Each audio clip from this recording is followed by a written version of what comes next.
Hello everyone, welcome back, yes. So, in case you all forgot, it is Sunday night, which means Dungeons and Dragons here at the Arcane Tavern, yes. Where are we wasting any time? Everyone! With that Primus Gem. Hello. No. Oh, by the way, It's somebody that noise. Goddamn. What? The scream threw me off.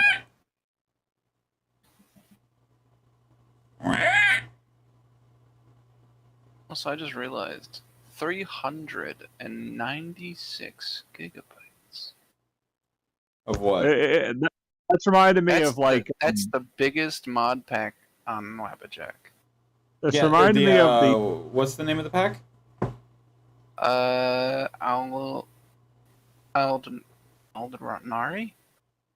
Don't know. I'm running the list then, yeah. This reminded me of that one noise that the Barbarians made from the movie of the same name, The Barbarians. Like at this point, your guess is as good as mine. You be the judge. A battle cry to arms. A roar to summon your final desperate reserves of strength. A mating call. The answer is it's all of these things and more. It's really a universal shout appropriate for any occasion, so try it yourself. I mean, now you single guys out there have a new secret weapon. And ladies, nobody said there couldn't be any female barbarians. I don't see it. I don't see what you're talking about there, Dan. Like, I mean, what else is there to say but... I don't pick up what you're putting down. Huh. Are you using the Skyrim Special Edition? Yes, why would I? Yeah. Maybe instead of streaming sea lions. Are you ready, kids? No. Oh. Yes. Oh, I am so on for this because... just for the right, DM is killing those drow.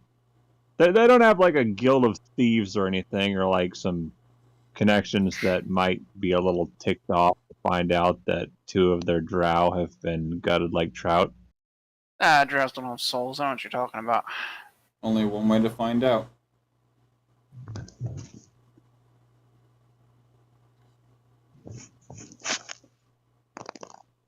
So, with that being said, are we ready? Yeah, it's just the stream needs to be popped up on. I'm working on it. Is you? I can't And tell. plus waiting for a Zigreg. Are we? Secret. Or are you? In- What's the we business? I'm running inside. I just got back. Give me like 3 more minutes, okay? Yeah, running. Yes! Sprinting. Yes! Let's go! Greg is What? here. Let's go what? The almighty savior is here. Oh, Zigreg is back.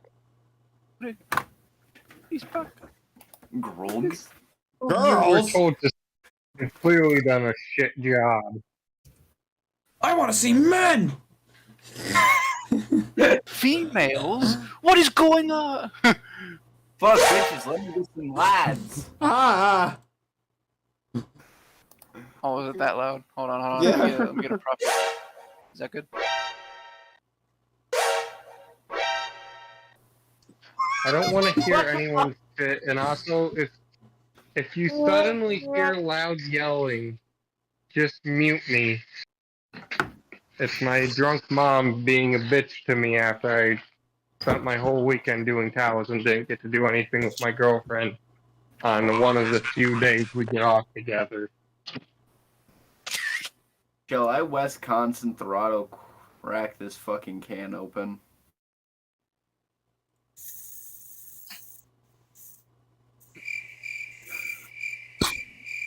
Can you guys not hear me?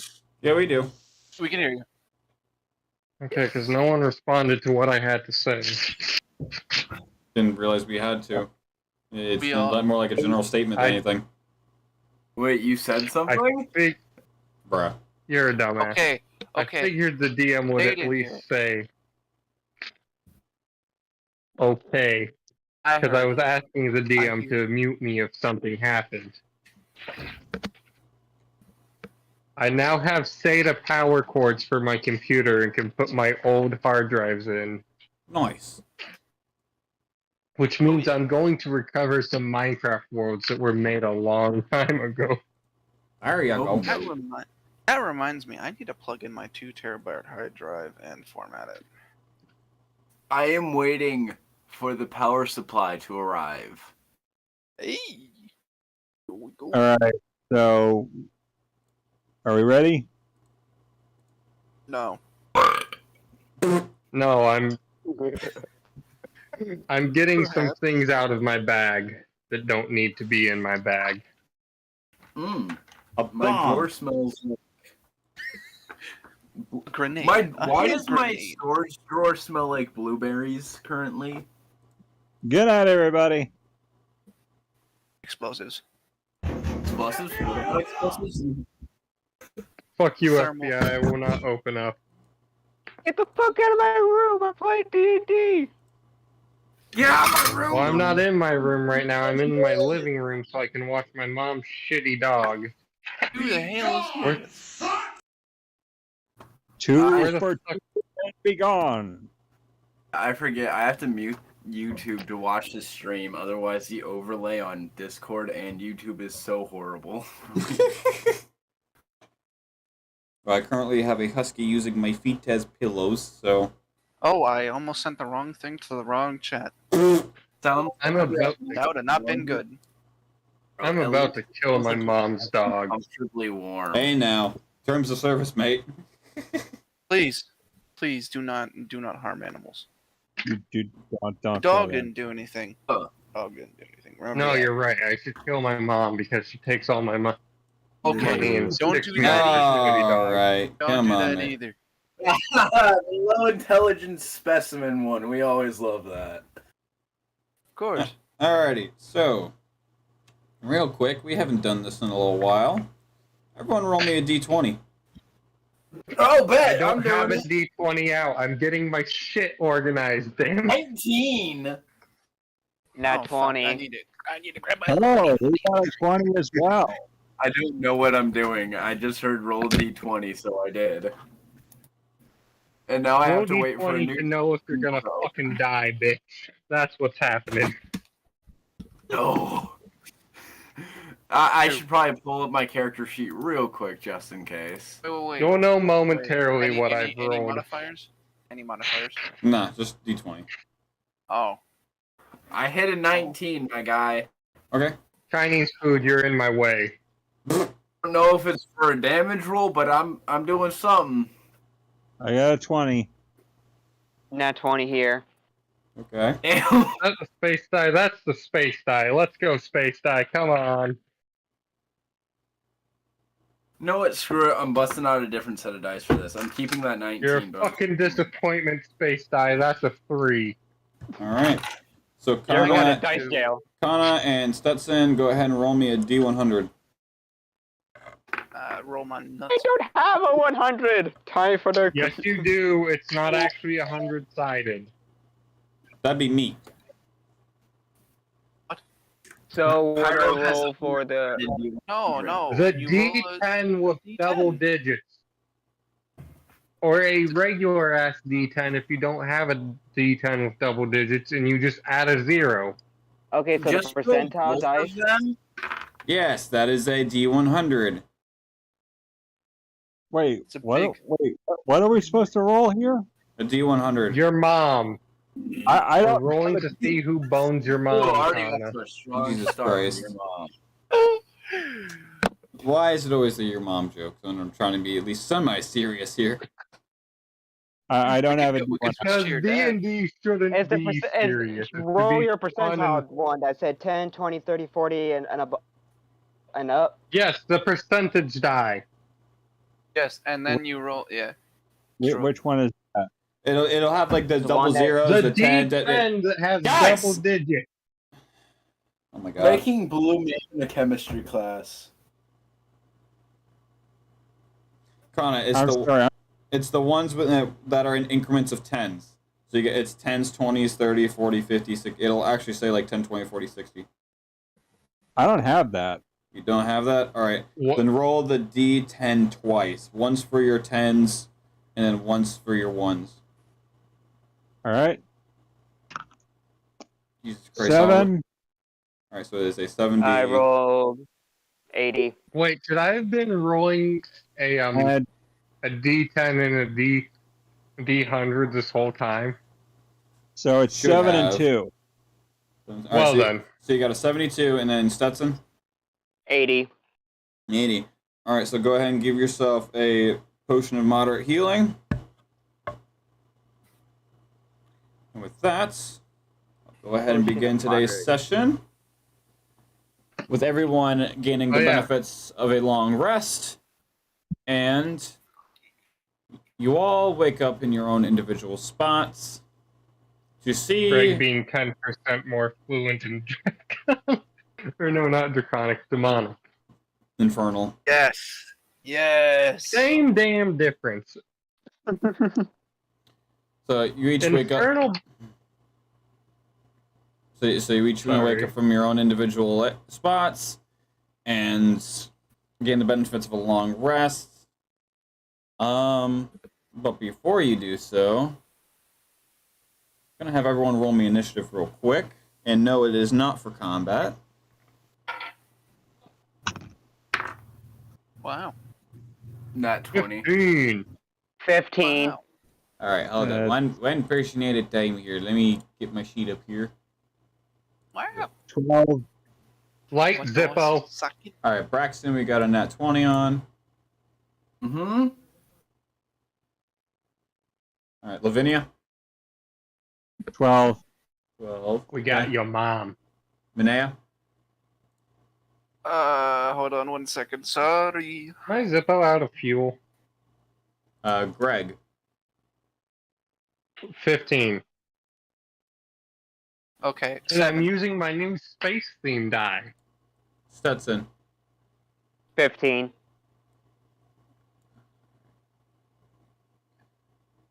And Minea. 7. Okay.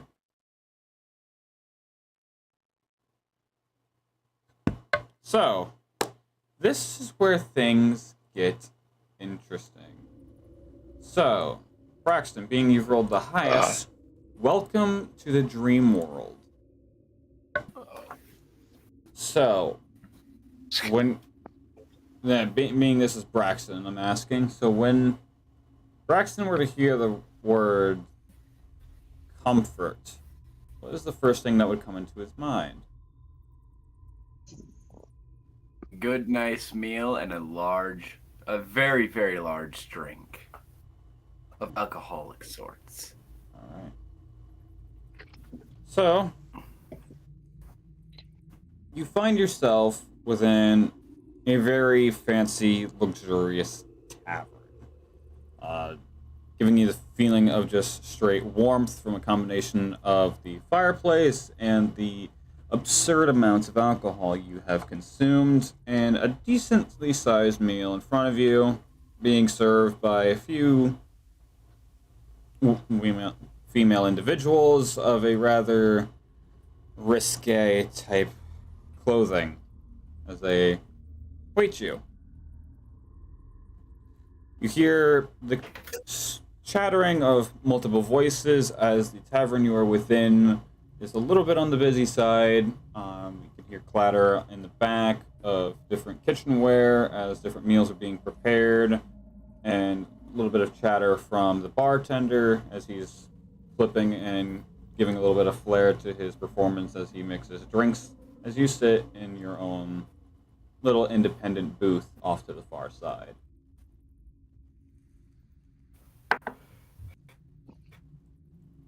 Pretty good. Or is there anything you wish to do? I'm gonna eat that meal that's in front of me. Go ahead and make John me Cena a suddenly constitution fractured. check. Let me pull up my character sheet. Just check, not a save. And now 14 overall. Okay. Not the absolute best, but absolutely not the worst. As you munch down on it, it's got a very nice, tender, juicy flavor to it. Well seasoned. Alcohol being extremely bitter, as well as very sweet at the same time. And a little bit on the thick side as it kind of sticks to your teeth a little bit, mostly due to the sugar.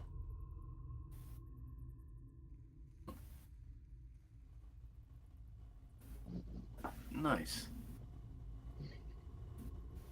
Anything else you'd wish to do further?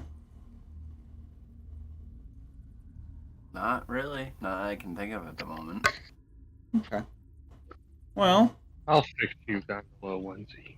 so, as you're enjoying your meal and kind of browsing around the tavern you are within, giving you a nice sense of security just from the due environment you're in, with this different game that is hung up on the walls, a few portraits and paintings, and just overall well-kept environments of the inside, and from what little you can see of the outside, and the gardens and the town streets.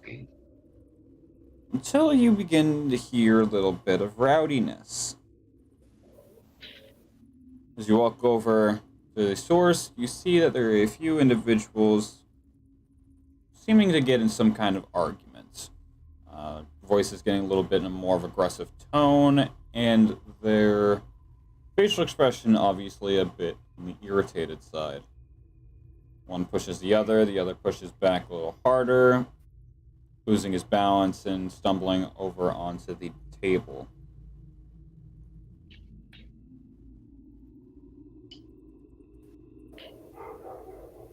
Bork, bork, I bork. just completely. You wish to do anything further, or just sit back and watch? You said one of them fell back onto the table. After being shoved, yes. I'm gonna help him up. Then I'm gonna go at the other one, and I'm gonna be like, Yeah, but "Leave me alone." The But individual the true which question is it Braxton's table? it is not. He's at his own booth. This is more so towards the center, as it's growing quite the bit of attention. As you walk over and kind of help him up and then get him back on his feet, the individual that gave him a shove is a very cloaked figure, and you can't really see his face due to the hood and the lighting being just enough to darken the inside of the hood. It's you. That's a secret. Isn't there a roll to intimidate the dude in the cloak? Go ahead. Saying, leave this person the fuck alone.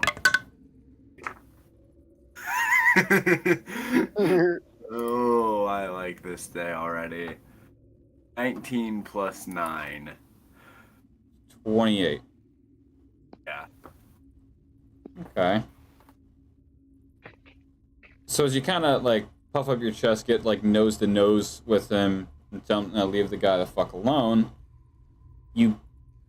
as you get nose to nose with him, he gives off this really unsettling smell. You should go ahead and roll me a perception check.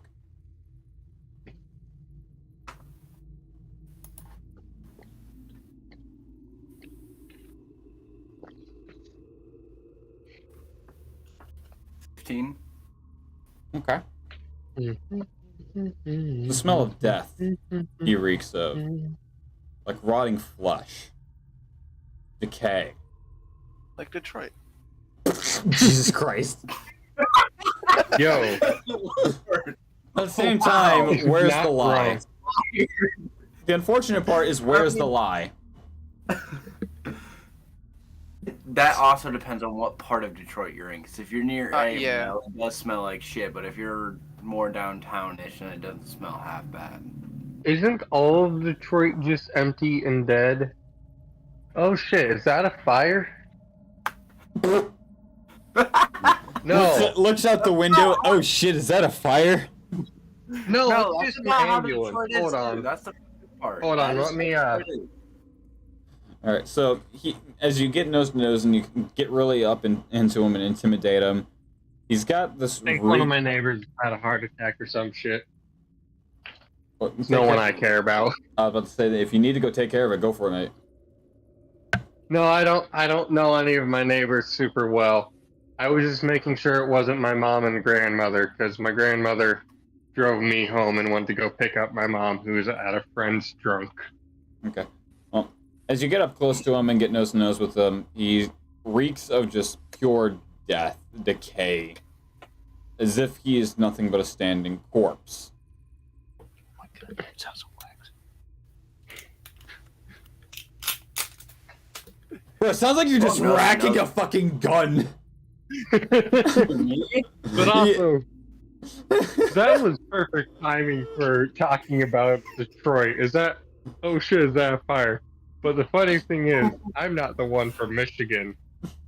It's just, dude, it literally just sounds like he just fucking racked a gun, like he's getting ready to fucking blow this dude. No, I'm considering I'm nose to nose with him. I'm also gonna just kind of rip the hood off that he's wearing, just like pull it off. You know, just unload a few bullets into his sternum. I'm thinking about ordering food, but I don't know what I want to order. What? Oh. Jets is You closed. want to know something worse? My town's currently worse for like crime rate than Detroit. What There's fucking been a town are you shooting, from like, in Michigan?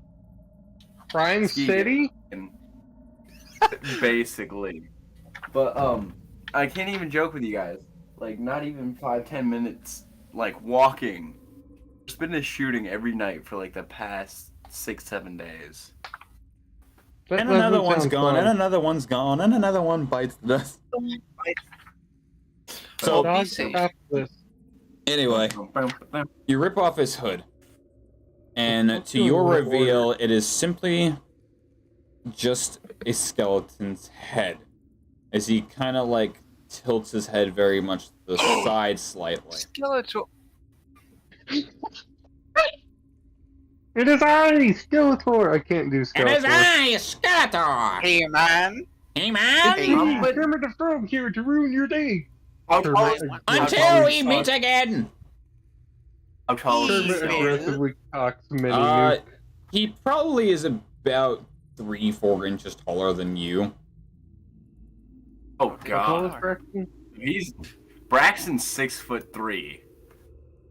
So he's like Why so borderline specific? 6'7", 6'8".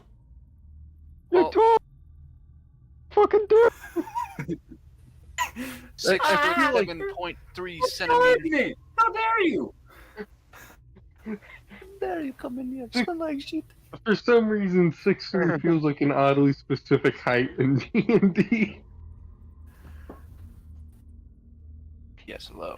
I am 6'3.3 inches. The dog caught me completely off guard. All right, so That's just an alarm in Hannah's TV show or in our bedroom. This skeleton is taller than me. Wearing clothes. Yeah, it's the And he's in the middle of a undead version bar. of something else. I'm gonna just. You know what? I'm gonna pick the skeleton up and throw it outside. You know what should have been in Lavinia's dungeon? Homeless. So, you would be able to if you had time.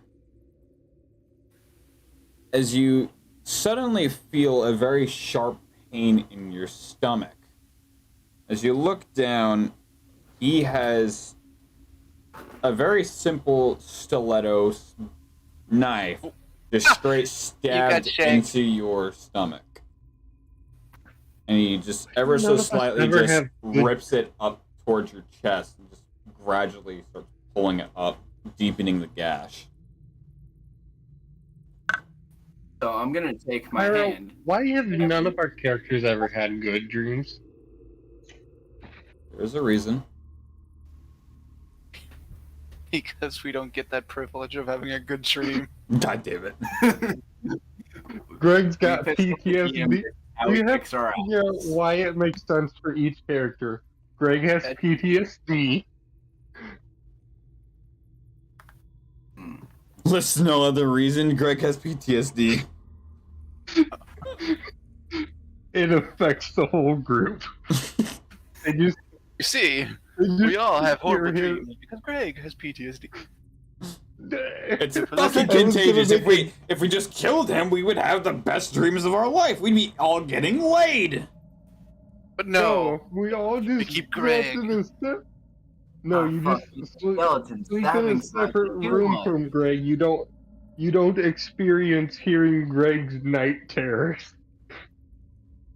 So, you take your hand. And I stop his hand with it. Go ahead and make me a strength check. And I shove it up his ass. That's a 20. That's Okay. not 20. Where's the glass? It's up Let me add the there. strength modifier. That's a dirty 24. So, as you feel the sharp stab just go into your stomach, you look down and you watch as he's got his stiletto just deep into your stomach, all the way down to where his knuckles are basically hitting your clothing, and he's just ripping it up. You're going from basic abdomen to where your ribs would be before you take both of your hands and just grab his wrist and just stop it in place. You could feel him try to continue, but you kind of hold his hand in place as you slowly pull the stiletto out of your stomach. What I'm going to do from there is I'm going to take his hand, kind of grab my wrist with my other hand, and cock it to the side as hard as I can. Okay. And with that strength check, as you do so, you just completely just dislocate his wrist, dropping the stiletto. And then I'm going to take that hand I was using to hold my wrist, and I'm going to punch him square in the fucking face. Okay. Go ahead and roll damage. It's going to be 1 plus your strength modifier, I believe, for an unarmed. 6 for that? Okay. I don't know. It does not say. So for unarmored, it's 1 plus your strength modifier, I believe, for unarmed. But what die do I use for it? It would just be 1 plus your strength modifier. Oh, 1 plus 5. Okay, so yeah, it would be 6. And just kind of dislocate his wrist, making him drop the stiletto. just completely just sock him right in the jaw. As you watch as it kind of unhinges upon impact, and it's kind of just like dangling there. And he just kind of like looks over at you as you now have a crowd just downright staring at a couple of the females just gasping. Bartender is just got his cloth slung over his shoulder, arms crossed, just watching, wanting to see where it goes and who to throw out first. Okay, whoever wins is banned. But whoever loses is probably gonna end up dead. Yeah, that's the thing. It's a win-win scenario in my book. So I don't have to deal with bullshit here anymore. He doesn't have to deal with the bullshit anymore. about how far is he standing from me after I land that hit? He's still good face to face. You just straight just unlocked his jaw essentially, so it is just dangling there like just off of cartilage on the opposite end of where you've made the impact. So if you were to like hit the right side of his jaw, the left corner that would lock his jaw in place is just like where it's just dangling out of place. As you've already dislocated his one wrist. What I'm gonna do is, because you said he's just a skeleton, right? That is all you have seen him to be. He's got the head and neck, and he's got the head of a skeleton. You see the spinal cord to where his neck would be. The rest is just cloak. Take a gamble on this, grab him by the shoulder, and wind back and punch his sternum as hard as humanly possible. Okay. So take off his head. Jesus Christ. No, literally, just grab it and pull it. just palm his head and remove it. Be like, this is my trophy now, bitch. Just grabs his head, just breaks it off, watches the body fucking just drops. Die, a beautiful time. Just casually puts another skull in my bag. That's another one for my Sans moment. So as you grab his shoulder and just straight punch his sternum as humanly possible as you possibly can, it's like hitting just a straight punching bag. As you do make an impact, as he kind of arcs his back into your hit, feeling it and he dealing a decent amount of damage, but you get the sharp pain that starts from your middle knuckle that just rushes up to your shoulder. I draw back, look at my hand real quick, and I just go straight for the head again. Go ahead and roll the hit. 20. Okay. So as you take a step back, kind of shake your hand a little bit, trying to shake off the pain, just straight hook him, and right where the nose would be, just straight splitting the bone right between his eyes to where the bridge of the nose would normally start, and just knock his head just clean back, dislocating the spinal neck as he just reaches back with his working hand and just cracks his head back into place, grabbing his jaw and just clicking it back into place, and kind of just moves his jaw around before snapping his wrist back in place, just all in one go.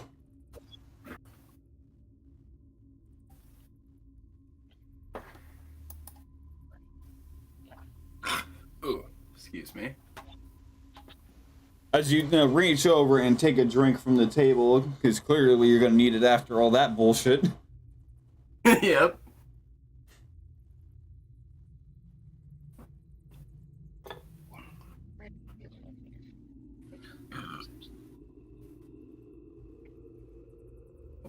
He fixed his wrist and he fixed his head that you had originally dislocated, brought it back, relocated his jaw, and relocated his wrist. Alright. Alright. I'm gonna look at him one more time. I'm gonna be like, either you can fucking leave, or we can continue this. Your choice. Go ahead and make me a dexterity saving throw. Dex save? Yep. Please roll decent, you fucking dice. 19. Just barely failed.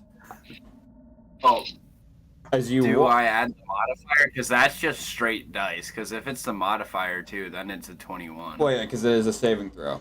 So it is a 21. Yes. That's when I do this. Call it. Dislocate his pelvis. That's a tails. Heads. Fortunately. What is your obsession with dislocating people's pelvises?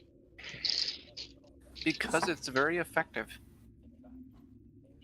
You watch as he takes a couple steps back,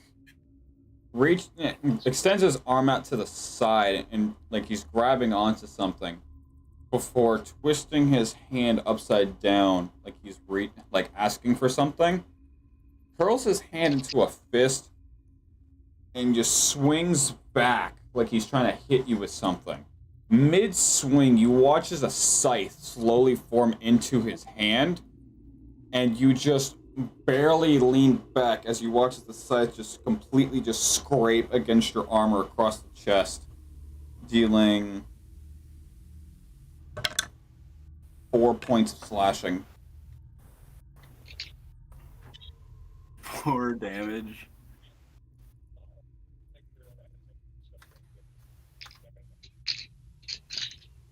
So he's literally fighting death. Is that the Grim Reaper?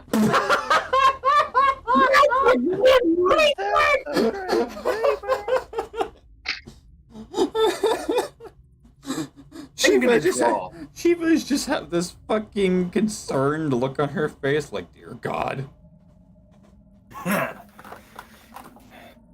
This is a bucket. I assume I have Dear my way. God. God. There's more. No. No. Expiration date is fucking great. 420? No, that's not the expiration date. Expiration date is the thing you're quoting. Oh. It's the I've done nothing but teleported bread for the past 3 days. I just know from a TF2. That's what it's called. It's called expiration date. Oh. If you ever want to watch it. Alright, so what's up, Red? Assume my character has his weapons on him, correct? He would. No. I'm gonna draw both of my great swords, and I will repeat the same phrase. Either you can leave, or we can continue. This time with a slightly more pissed off, annoyed tone. Why don't we actually act out the voices? And with that is where it will cut. Moving on to Greg.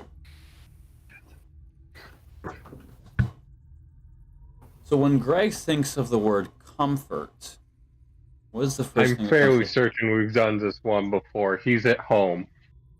Oh. Okay. You know what? I'm gonna specify this time. Greg's in the fucking family great hall with his son. Actually, with his 2 sons, his daughter, his wife, and his dad, and maybe his mom's there. If she's not helping some of his siblings take care of their little ones. Okay. And what all is going on in this family room? Greg and his dad are exchanging stories about Greg's grandfather, the Wise. As Greg's 3 kids look at the armor of the Wise. Okay. So as you continue to carry on with different stories you've heard being passed down from your father to what your father has heard from his father, and so on. The Wise is Greg's direct grandfather. Right. Oh, Because- you were saying stories. Greg's granddad told Greg's dad. Yes. I meant they were like exchanging stories of things they did with him. Ah, okay. So, as you all swap stories, the children looking over at the armor that is currently on display within the midst of it in its little glass display case, mostly just for preservation. A couple of the children taking note. You assume they keep the armor in glass? They just keep it in good condition. Everyone knows not to touch that shit. It's all Grimbards in the family hall.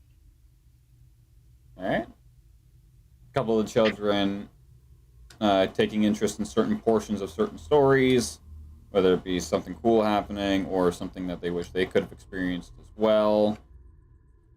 As Greg, you notice ever so slightly the polish that is upon the armor kind of glints a little bit, like it had just reflected a bit of light off of the corner of one of the shoulder plates.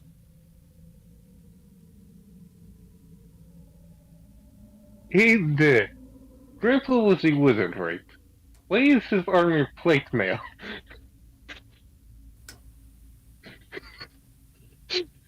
I'm fairly certain I've mentioned before that the Wise was a wizard. Okay. But you do see a bit of glint off of the polish as if it was from a bit of light that had shined off of it.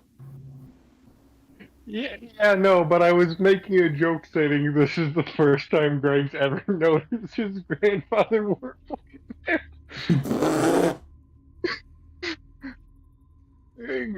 When Greg thinks of his grandfather, he thinks of his grandfather in like his fancy traveling clothes, not in his armor. He doesn't think of that as his granddad's armor. He thinks of the traveling clothes. Because they more traditionally fit the wizard scheme. So it is like a set of just basic traveler's clothes, like some commoners? Or... No. No, I like the idea it's plate mail, but this is the first time Greg noticed. Because Greg has this... Because when Greg was born, that would be like the last time his grandfather would go adventuring. Because a Grimbard retires heroing when the generation after their kids is born, and then they teach them. So Greg would never actually see his granddad wearing his original armor. He'd see his granddad in just whatever his granddad chose to wear in a fight. Okay.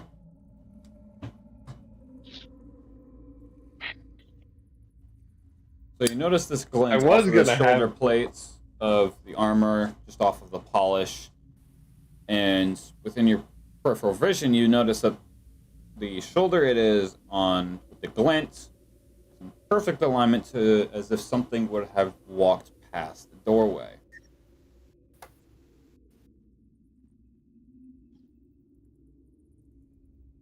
Again. Wait, was Grandpa's armor always plate mail? He turns asking his dad as he... You never noticed. You've seen armor for many years.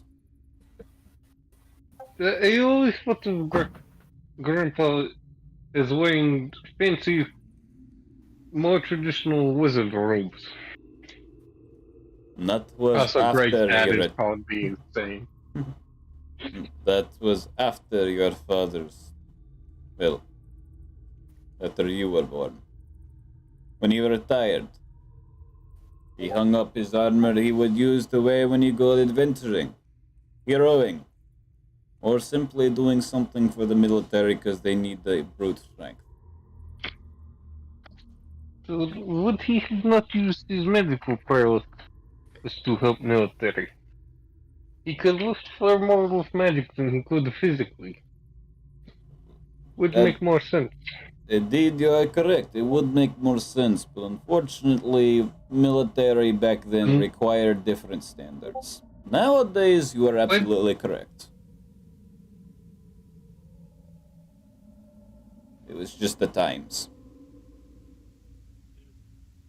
Do we not control military in this portion of Faerun? Do we? No. That would be the higher-ups. kings and nobles.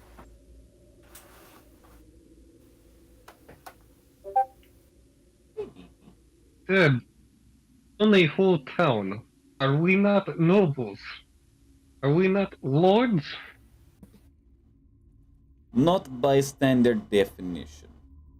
But as far as authoritative and simply, how do you say, respected, we could be the equivalent of. But by definition, unfortunately not. It would be nice. I could go out and buy land wherever I wanted. I could extend upon the Grimbar acres. But The entire town is about 20 miles in diameter. How the fuck it is the family town? Whole town was founded by family, owned by family, lived in by family, and the people who wish to seek protection and learn our ways. How the fuck we not lords? the same way the apartment center has a landlord of some sort, and the landlord has someone he speaks to. As your father, and currently the highest head amongst the family, I do have my people I need to speak to when it comes to tax seasons, or simply when they come for collections on things like milk or wheat or whatever. That is person above lord. That is like not quite king. Duke? Wait. Duke? Those would be the lords that would be coming for the collections, and then they in turn give it to the king. Yes, but lords also pay tax to king. They do. Are you sure that is not just king's taxmen? I'm pretty sure I would recognize those robes anywhere. So would your grandfather. And his father before How him. the fuck would you recognize it? You're only sane when you're around me. I've never come up with a name for Greg's wife or mother. He's gonna lift his finger up. He's gonna or mother. He's gonna lift his finger up like he's getting ready to say something. He's like, "You're not wrong on that one, but it's kind of hard to not notice those green and red robes. Way too fancy." Wait. Since when did I thought King's robes were blue and white? Yeah, the kings are the lords, however.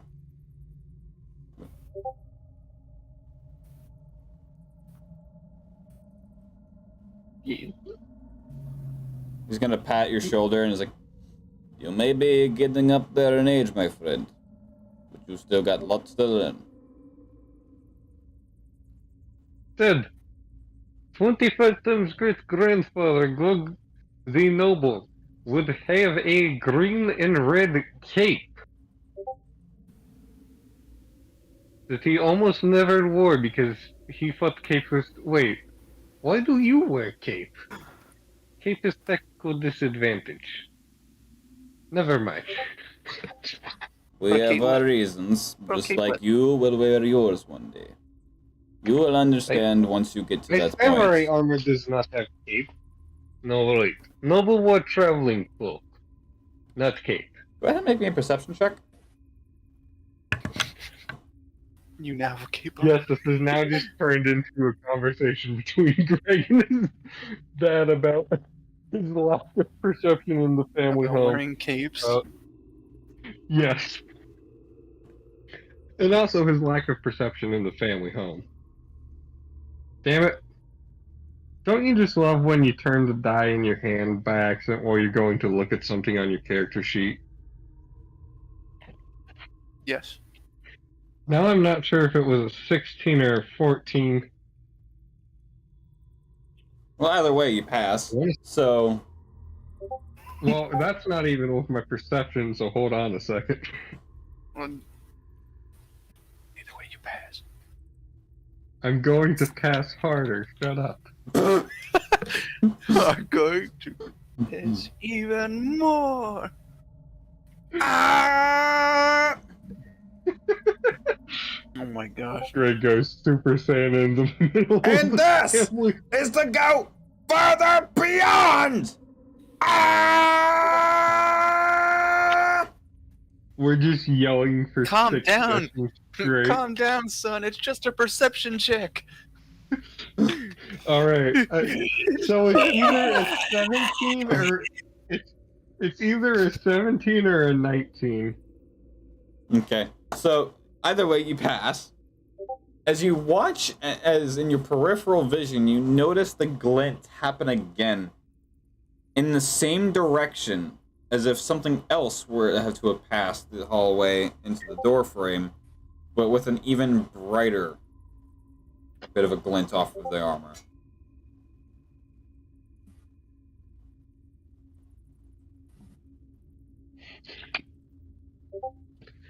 Who is blowing up the chat? Dad, what's children? Just casually fighting death and just slaps death with chair. Brother! Little brother, come here and watch children for a moment. I must go check something out.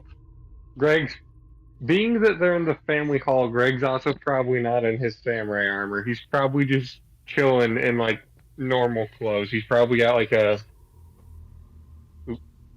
red, like maybe like a dark red shirt and some black pants on and some normal boots. Okay.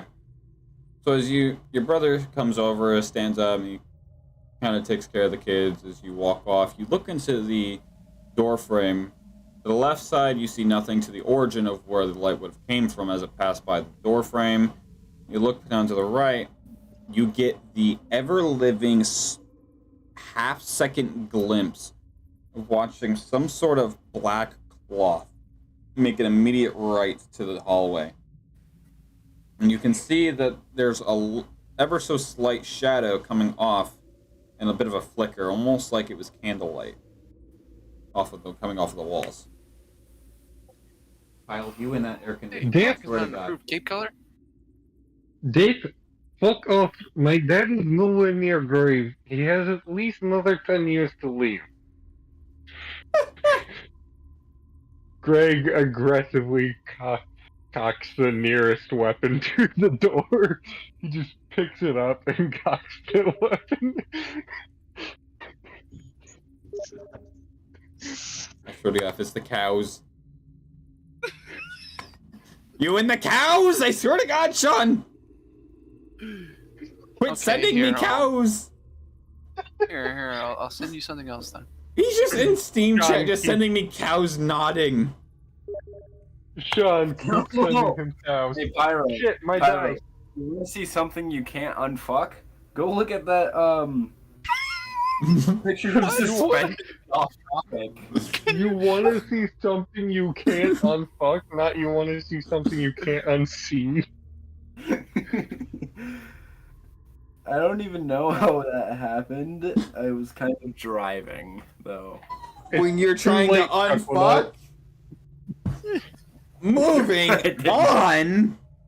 It's too late. You can't unvirgin the olive oil.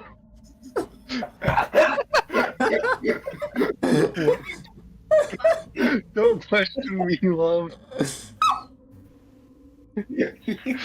Even the dog's weirded out.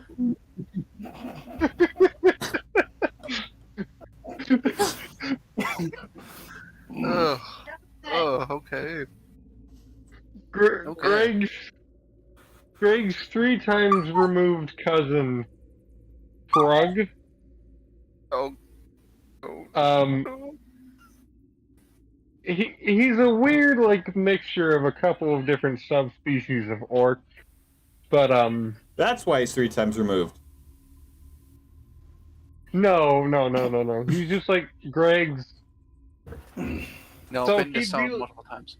It would be like Greg's, great-granddad's brothers or something. Sisters, cousins, child. dogs. No, not that far. Jesus. It's just like when you get in. It's when you get into the order of like great and great aunts and uncles, your cousins start to become like removed and Absolutely shit. nothing. So- You're about to become.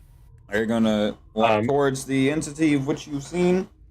Eva, could you remove Yeah, your- Greg's gonna look for the nearest like I don't know, just the nearest great sword, because his stuff's probably not in his room, but in a room in his branch of. I assume it's more like a Viking style manor. Yeah, that's I've what never that's, really- that's how I'm envisioning it in my head, honestly. You can use a I've child as a never weapon. really thought about it, but he's like, Like how you have the great swords that are like crossed over with some sort of like family crested shield or something like that. I can see him just like unsheathing Like a one. mantelpiece. Like a mantelpiece. Yeah. Over the No, fireplace. Let's say over those the- swords probably are. I'm not sure the family would have like real swords as the display swords, because they do have kids running around. I would How imagine. tall are Probably the like I was kids? gonna say, how Whoa, tall are what these the hell? kids, mate? We usually whenever the display ones, they're put over like a fireplace, and those are pretty There's- tall. Ain't no kids there's- gonna be going up there. One, there's chairs. Two, the Grimbards, despite not liking magic, many of them are capable of performing magic, including the children. Oh, so the child Okay. casts levitate on himself. Telekinesis. Or Where on will the you grab it? weapon. Okay. Animate. But no. Greg just looks Awake. at, Greg looks at the armor rack and just grabs the nearest greatsword. Okay. Eva, get out of my laundry basket. There's nothing there for you. She wants to chew your sock. Wait, That's exactly it. Pyro, I have a question. I have an answer. Is Greg currently 45, or are his kids younger? Or is he and his kids younger? Are they younger? Or are we like? It would be however you would envision it. Okay, I'm picturing this being like something they talk about before Greg goes off to join the army. Okay. So he's remembering the last time he experienced waka. true comfort.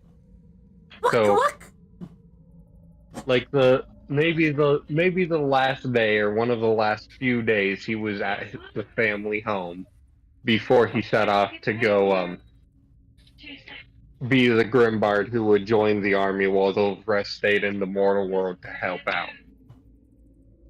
So, as you grab the nearest greatsword and you kind of trail off, following this entity, as you go down the... Shiva, get down. No. Shiva. Leave it. Aye. So, as you grab the nearest greatsword and walk down the hallway, you make the right following it in the last place you've seen it. You see it ever so slightly with just a little bit of its cloak being in the corner as it trails off behind the corner again. You see the flickering of what looks to be candlelight. Follow it some more until you finally come to a point where the hallway is too long for it to be one of those. You just barely glimpse it, and you see the full backside of a cloaked figure holding like a little old school candlestick holder with a bit of a tall blue candle on it, lit with a green flame. If you are fucking with me, I am going to literally emasculate you, and I will find the nearest mirror to make you watch. Alright. Remove the hood. Greg's going to point the sword at whatever he's walking towards and just just slowly approach it. Okay. Also, I like how no one no one commented on the fact of Greg saying he's going to literally emasculate someone and grab No, him and drag why him to the question it? nearest Because we mirror. know. Why question it if we That's know how we're Greg gonna acts. happen? Greg, that's how Greg does things. And I don't question Greg. I just follow. Yeah, you just follow the trail of destruction. Well, Greg is Nea's meat shield. So she kind of has to. No, Greg is Finn as he's hacking and slashing. Minea is Jake picking up all the treasure. Exactly, see? Wait, did you say Mineka and Greg are Finn and Jake? In the one episode where Finn's just hacking and slashing through everything, and Jake is just picking up all the treasure, trailing behind him. There's a couple episodes like that. Shiva, could you stop? No. She keeps wanting to pounce on the fucking wall, but it's because she sees something, but it's conveniently right where my skateboards are being hung from.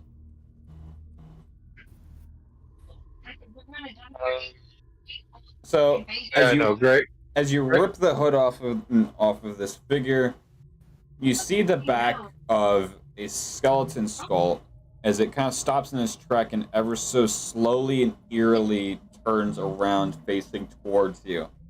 As its eyes are glowing a very gentle blue, as it actually has a very small flame inside of it. Yes, we've been over this. It is not my father's time. Kindly fuck off. No one wants you here.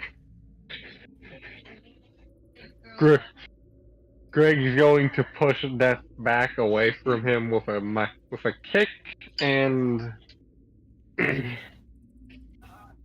Go ahead and roll the hit.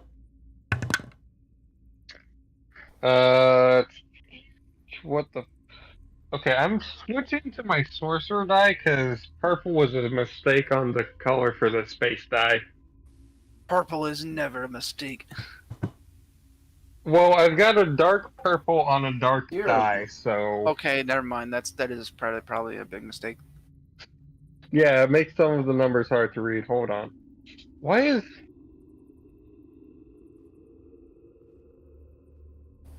I rolled a 20, but I also just realized that neither the 20 nor the 1 are filled in on my sorcerer D20, so I'm going to contact them about that because those were supposed to be filled in.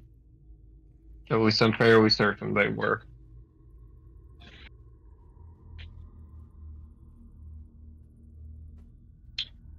Other than that, I'm completely satisfied with my purchases. Oh, the dice finally came in? Yeah, no, they came in earlier than it was projecting because it said I won't be able to leave a thing on the 20th or till the 10th. But I was getting annoyed because it was still saying it was in pre-transit. Yeah, like I said, the way he does stuff is a little weird, and unless you've worked with him before, it might throw you off. Clearly. Well, I figured when it was in transit, it would stop saying pre-transit. Yeah. Let me just look at the. Alright, so go ahead and make me roll a hit. Oh yeah, no, Greg got a 20. Okay. So, as you just straight Spartan kick this skeleton figure, right upon impact of him, as he hits the floor, completely just puffs into a black smoke, leaving behind the candlestick as it continues to flutter and flutters a little faster, as if like some sort of gust of wind is blowing up against it.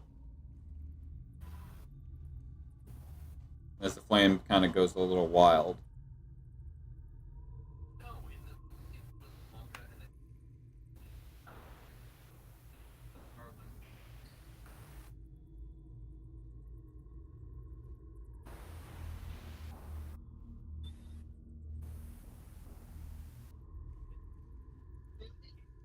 What do you wish to do? Greg's just gonna kind of walk away because seeing death in his family to them is sort of a normal occurrence. And he's just assuming this is actually death. The image of the Grim Reaper has appeared. I attacked it and disappeared. All good. The Grimbards are a hero family, so you have to understand, because there's like 1,000 or so of them. The Grim Reaper appears? Huh? Yeah, no, The fuck? So, no, because That's someone's normal. usually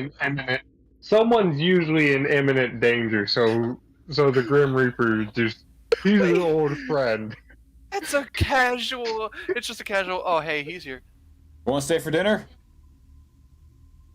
Hey, I know you're coming to take a family member to the grave, but mind staying? We got You pot want? pies. I know you're about to take my brother. You want to take a plate while you're at it? No. No, he'll come to see if they've died. Because I just imagine the Grim Reaper just poking his head around the corner of a house because he knows they're supposed to die, sees that they live, and just slams the head of his scythe against the ground like, God damn it, and then leaves. And there's just Braxton fighting Yeah. him. We in a were supposed to boxing match. die, damn it! No, he leaves from the thing, goes to the bar to get a drink, and fights Braxton. He's had a rough day. by the time Greg was 15, he split off the Grim Reaper at least 3 times. So, you turn around and proceed to head down the hallway, returning to the main hall, the hallway that would then break into either going down towards the dormitories or the great hall where the rest of your family is. You make that turn around the corner and see him standing in the center of the hallway. Just standing there. Ah, I see now. No, it is not my time. My time will come in battle, and you will know. Because it will be preceded by the death roar of a great beast.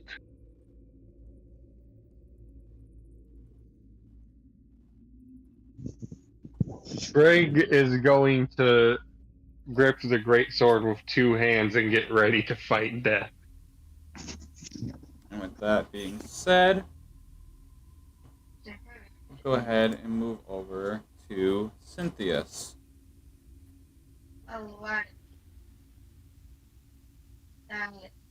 Okay. So Cynthia's. What is the first thing that comes to mind when you hear fear? Fear. Oh, come on, that's bullshit. The two gets comfort, but I get fear. That's fucked up. There are reasons. Because you bombed the roll again. To be honest, it's kind of hard because Cynthia's don't fear anything. There has to be something in your head. Come on. Yeah, I deleted part of my review. Afraid of clowns? There's a clown right here. I know, I'm Yeah, sorry. I it's should have Justin. stopped. I'm a clown. Wait, like professionally? Wait. I'm actually trained as a clown. Kana, are you actually a clown? Wait, Yes. where'd you get your clown degree? Well, y'all Oh, quit it's clowning hard. around. It's harder to get into clown school than it is to get into Harvard. Really? Yeah. Kana, you're professionally a clown. Like, Oh, you don't need a license to be a clown unless you decide to go into clown school, which, as I literally, said, No, you can get a degree. no, I mean like, is your job being a clown? as of right now in the fall season, yes. Like a like a circus clown or party Street clown? performer? I have multiple avenues. As long as I can perform, it's all good. Alrighty. So, Cynthius, what is the first thing you think of when you hear fear? Like I said, Cynthia's is really hard. Really doesn't even have any fears. But just for the continuation of this, I'll have to say Fine, then despair. What do you think of when you think of despair? So like me. Next emotion up. I mean, so she's like me kind okay. Here's gonna be one: fear of losing his self-control. Okay. of. What is she? That's what she. Like he's trying to control something, but he's afraid that they'll find his real self or something like that. Like So, in other words, corruption. basically,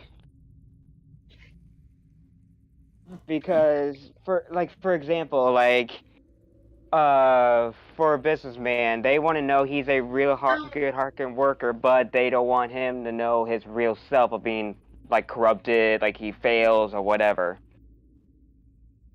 So, you find yourself in a familiar, rather run-down, yet well-kept kind of castle. Castle that you are very familiar with and find yourself roaming the halls of it. Kind of in a bit of sense of loneliness and slightly anxious due to certain news that you have recently received and given a task that you're not too sure if you can actually take. As you proceed to roam the halls, you find yourself kind of walking in circles. In circles around the castle, trying to not only distract your train of thought from the actual problem at hand of losing control halfway through this mission and becoming who you truly are, but also trying to avoid the fact that you have to do it at all.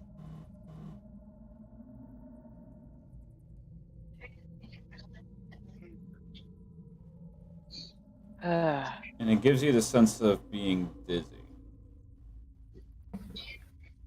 As you just proceed to loop and loop and loop until the hallways that you know to be very simple to navigate are starting to become longer and longer. Until eventually the hall you are currently walking in seems to never end.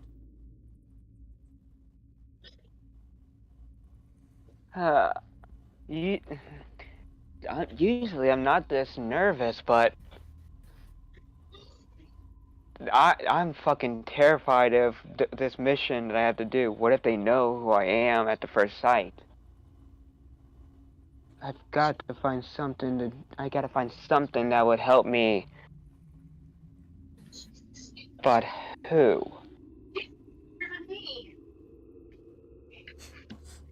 I don't know why, but I immediately thought of the fucking kitchen gun ad. Bang, bang, bang. Spotless. Here's a toilet grenade. He's literally thinking all this, and it's just, hi, I'm Gary Bum, and all new kitchen gun. Just in the middle of the hallway. I don't know why that came to mind. Bang, bang, bang. It sparkles like new. But Cynthia's is just gonna walk Hey. out the castle doors to just get some fresh air. And as you open the castle doors, what you That's should a be good idea. I'm is- doing stupid shit to my friends. As you open the castle doors, you notice immediately to what should be leading straight to the castle courtyard. There's no first step. It is simply you open the doors and it leads to a bottomless drop. Where's the stairs? I'm the bottomless pit inspector.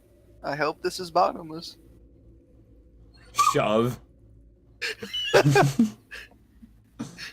Oh, there's a bottom to this. Cynthia's just like, where's the stairs? He's just gonna look around like, this ain't where I was last. As you are looking around and you make your little remark, you notice right behind you a very tall skeletal figure, to which is simply crossing his arms and just looking down at you.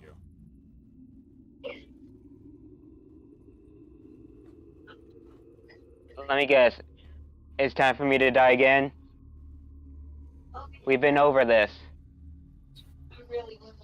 I never die.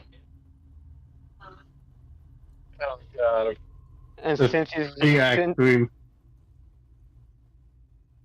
is just gonna walk up to Death and just tap on the shoulder and just walk by him. With that being said, moving over, rolls around him, backstab. Dark Souls. So, Kana, Yes. what is the first thing that Lavinia thinks when hearing the phrase of comfort?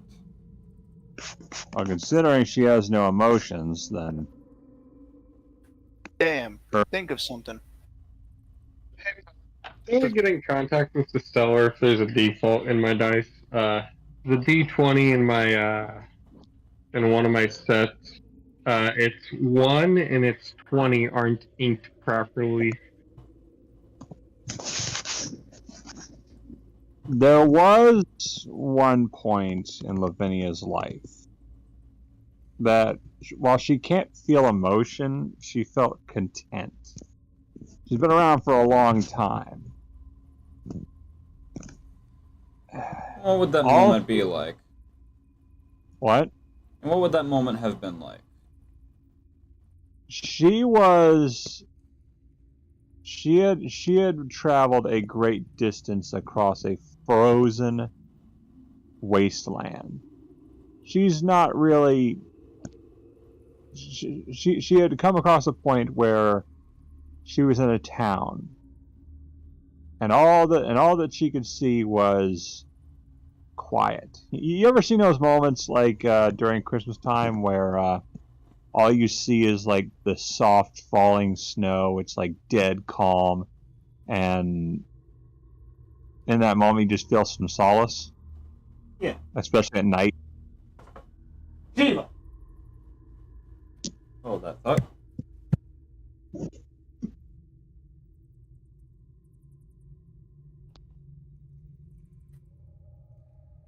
Ever since then, she looks at soft falling snow as kind of a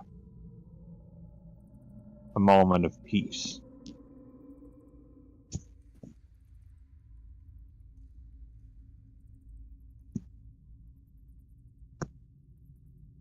He's over here trying to rip and tear my damn socks. Here, have it to wait. Rip and tear that. So, as you find yourself wandering upon this frozen area, this frozen village, and the utter sense of pure calm starts to rise above you. As you grow closer to the town and begin to venture into said town, you notice there is life amongst it. You have a few villagers that are kind of wandering house to house. You've got a few just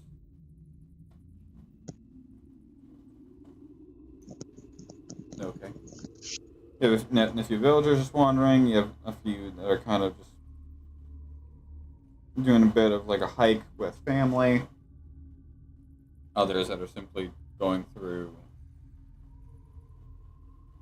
just going about their day-to-day lives.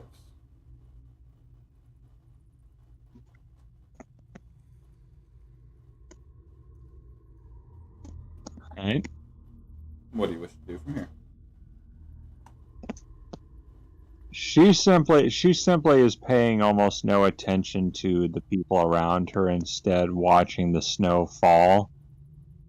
And in that moment, she feels content. She feels that she could stay in this village for a little while and merely relax. And no pulling. So she merely goes to a empty park and sits on like a chair. Okay. And It's as, like a courtyard. and as you do so, you can see in front of you in a minor distance just a couple of kids having a friendly snowball fight. As they're throwing, going back and forth, simply just having fun. You see a couple of adults passing by, seeing the view of them playing, with a gentle smile and continue walking. This content feeling that you are having slowly fades into an unknown, an unfamiliar, almost sense of danger. Go ahead and make me a perception check. What? Go ahead and make me a perception check. All right.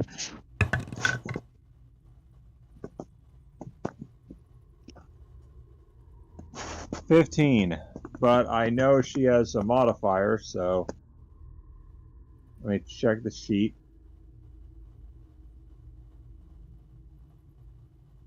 One moment here. Going up. None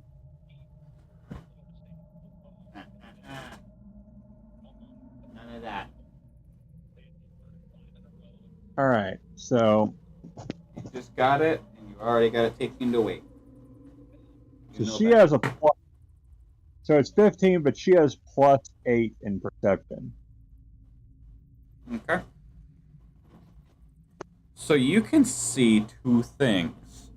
The first being that one of the children that are having this fight is losing. It's not having a very fun time at this current second. And in that moment, you can see him go to a very specific patch of snow, which you can notice is a little bit harder. Ice. He's taking a chunk of ice and compacting it with snow. And sneaking behind who you could presume is going to be his next target is a very faint black smog just crawling on the edge of the snowbank.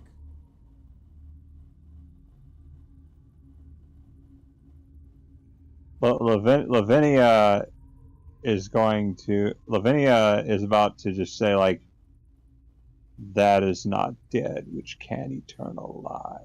And this strange definitely dead. And at that point, he proceeds to she proceeds to walk over to where this is happening, and because people perceive her differently, she merely what's going to happen is like this kid's clearly sneaking up on someone to snowball him with a hard chunk of ice, right? Yeah. He's losing the fight. He's getting a little bit salty. So he's going to play dirty. And Lavinia just kind of Lavinia doesn't say anything to him. They're just looking down at them, staring. Because she doesn't have to say anything. Her intimidation is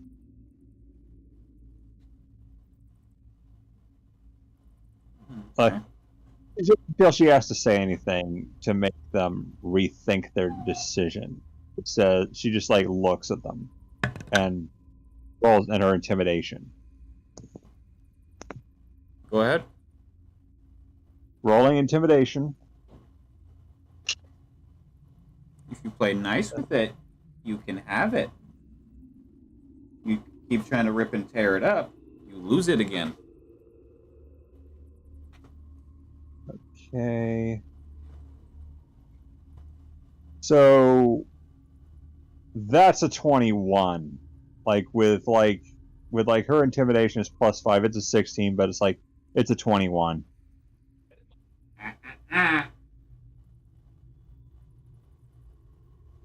But Lavinia doesn't say anything. She just looks at them. Okay.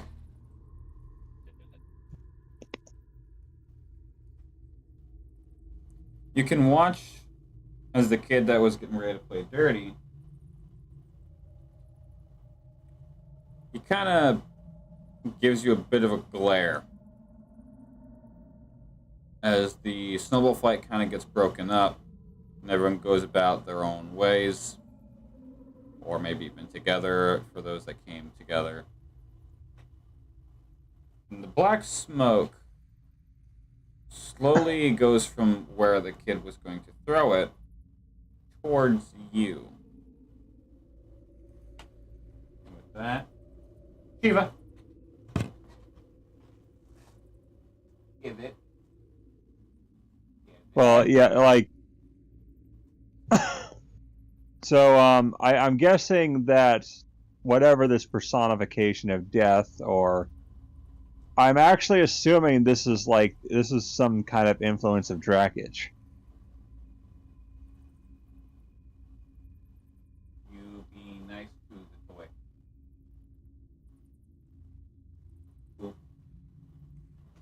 I'm assuming this is some kind of influence of Drakich. Manea. Nothing on that. As for me to know and you to find out.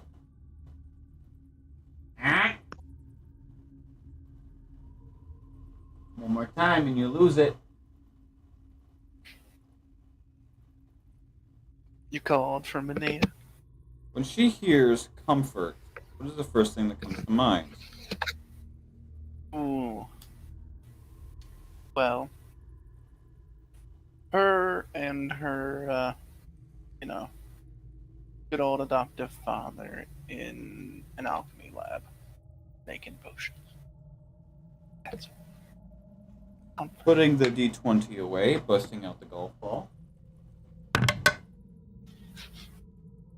Oh god. The golf ball.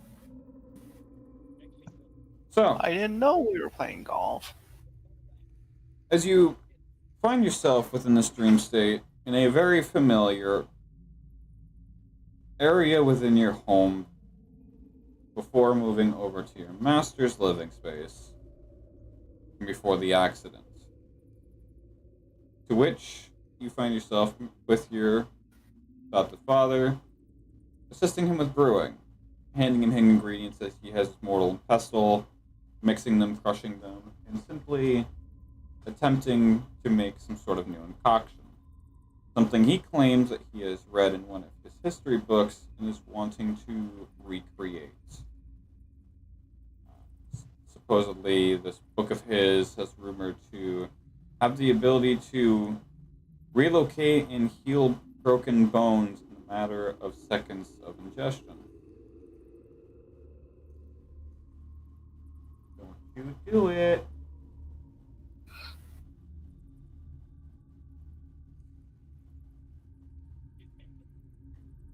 As you hand him a few ingredients, he takes it, sets it in his mortal pestle, and kind of just mushes them together, just very lightly, just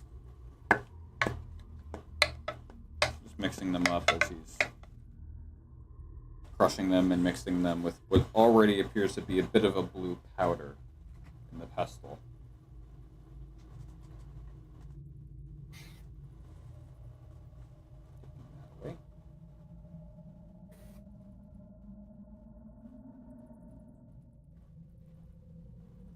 What do you wish to do? She's honestly just going to stand at the ready in the ingredients, their little ingredients box just in case, there's something else that he needs. Okay. So as you continue to watch him, as his methods of mixing begin to switch up a little bit. It goes from just a casual push down and twist to begin to actually, like a mixing bowl, mix everything up and even shake the pestle a little bit. As he looks over at you and just watches you, kind of looking over him and witnessing his entire day of work, gives you a gentle smile before lifting up his mortar and pestle and kind of handing it over to you. Go on. Give it a whiff. How's it smell to you? Think it's ready? But we need to cook. What'd you say? I'm sorry. Go ahead. Continue. Over here making fucking Breaking Bad jokes. I know, but no. Repeat what you said. What he said. He hands you the mortar and pestle and is like, here, give it a whiff. You think it's ready?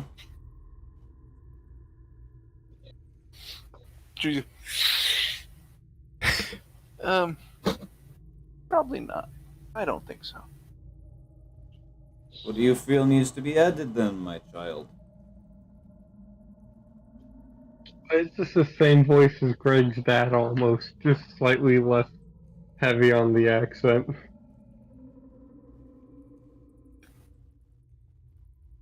Because I'm a Skyrim NPC, I'm the same voice that does about 40 different characters. Well, let's just say American localization. Same guy in every shop. Could we download the English pack? Oh my gosh, I can't believe I get to do this joke. So somebody did whenever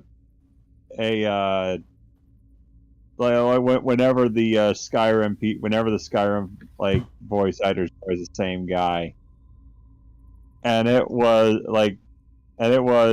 hilarious. It's like it's gonna be the same guy. It's like, be the most intense and demanding instructor. Clowning shit. It's Roger, isn't it? Roger. did anyone hear that? Yes. Roger. American Dad, you frickin'. Yeah, What it's is a like, liquid dye? What is liquid mix dye firing? You got me beat there, mate. I'm looking at the Unnatural One store. Well, I mean, you know the joke. It's like everyone is the same guy. It's like, Authentic. Irwin Byron Jr. This is you. I'm gonna get down there and it's gonna be it's a guy. Yeah. So, Manea, your father asks you what you feel needs to be added to the mixture. She's going to reach into the component box. Pick out a little scoop of the bone powder. And just say, I believe you need some of this. As you drop the scoop in, hand it back to him as he kind of tosses it up like he's mixing up a bowl of seasoning. And starts to mix it up and crush it up a little bit more than what it already is. And takes a liquid off of his shelf. There's a very opaque yellow color. Pours a little bit in before pours a little bit in, and then takes a little bit of a translucent green, almost like an acid green color, and pours that in and sloshes it around, letting all the dust that he's essentially created absorb into the liquids, and giving it a rather slimy, thick texture before dumping in Like a salve. before dumping in an entire bottle of milk in it, sloshing around and loosening it up, and giving it a rather interesting color, to say the least. Renee's dad is into some kinky shit.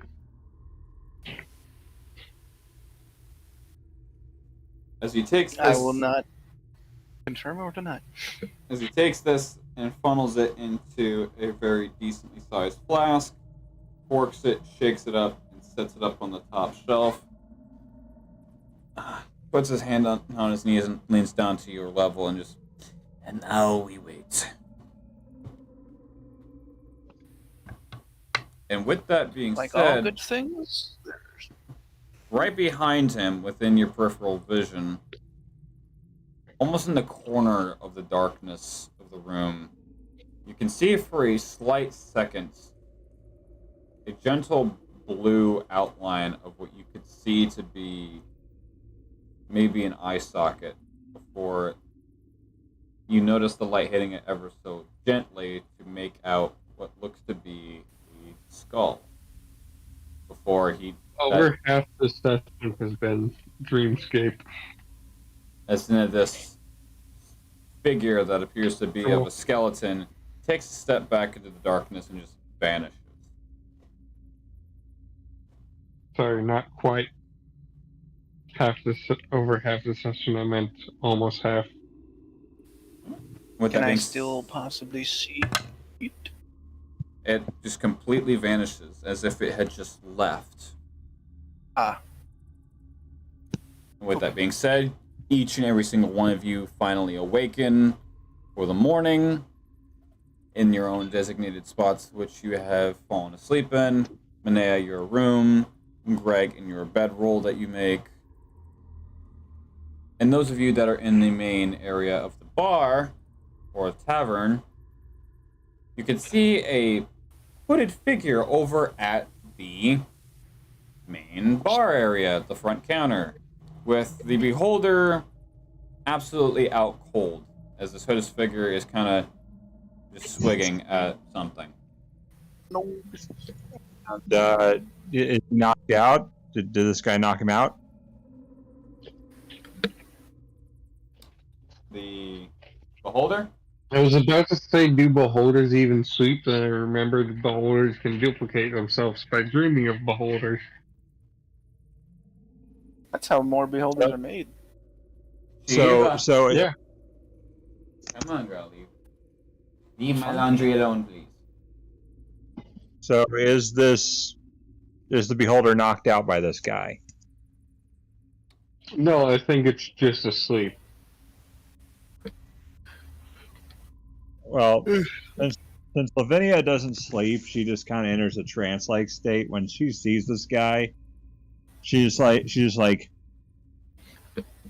gentlemen, ladies, it appears we have a visitor.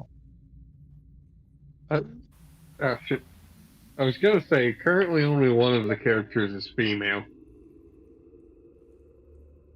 I wouldn't define Lavinia as female before you say anything. And Lavinia's the one that's talking, so she wouldn't be saying herself. Plus, I don't know. Manea- Lavinia could have a Manea's in the- personality. Plus, Manea's in her room. Also, Red, you didn't actually take any damage. You're still at full health. Okay, so Lavinia approaches this figure, and she's like, "Can I help you?" No.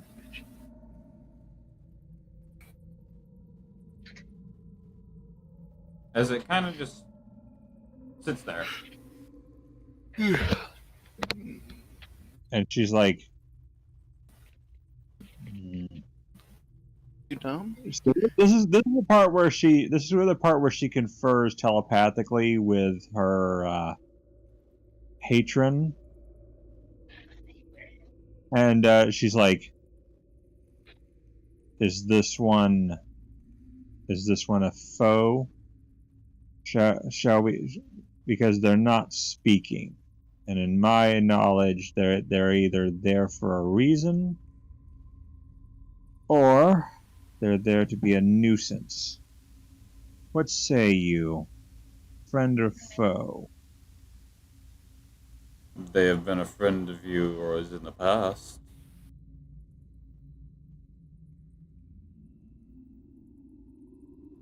That wasn't the Gregory's voice. You're right.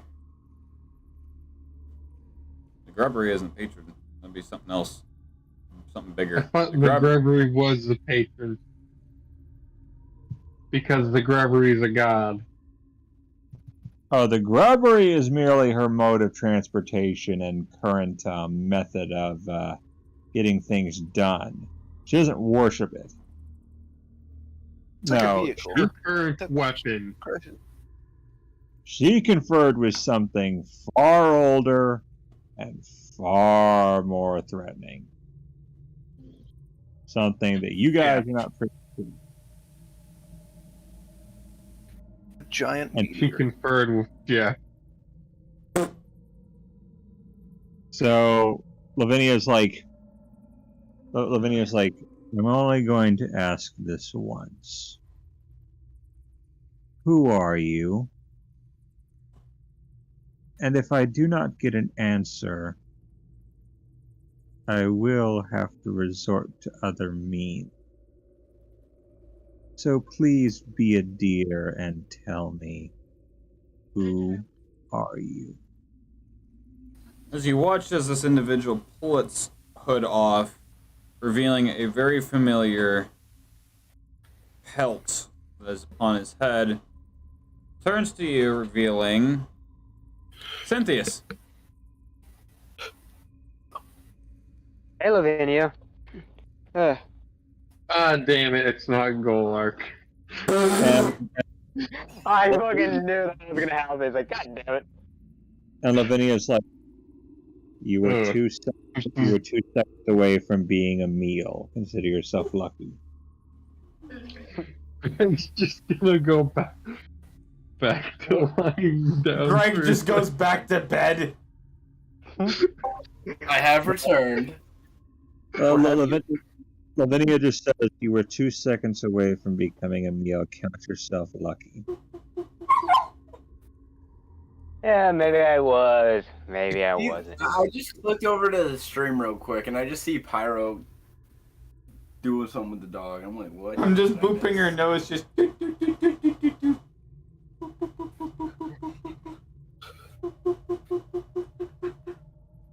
Good food.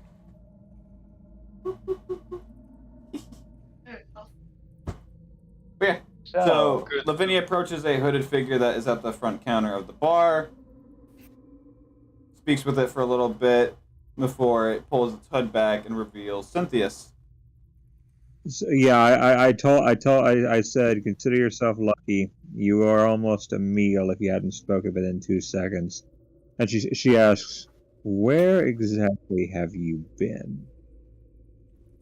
Honestly, I've been here the whole time. I was going to fight the cubes with you guys, and all of a sudden, something just grabbed me from a hallway in the dungeon that we were at, and I just decided that I knew you guys would be coming back here, so I came back here. For this guy, and he points to the bartender, I don't know what the hell is his problem. And Lavinia says, that's okay, I knew you were here the whole time. I was merely fooling with you. But what's strange is I bumped into the general. That makes what? Which Straight low one? rate. Hey, babe, can you hand me the backpack? Straight low.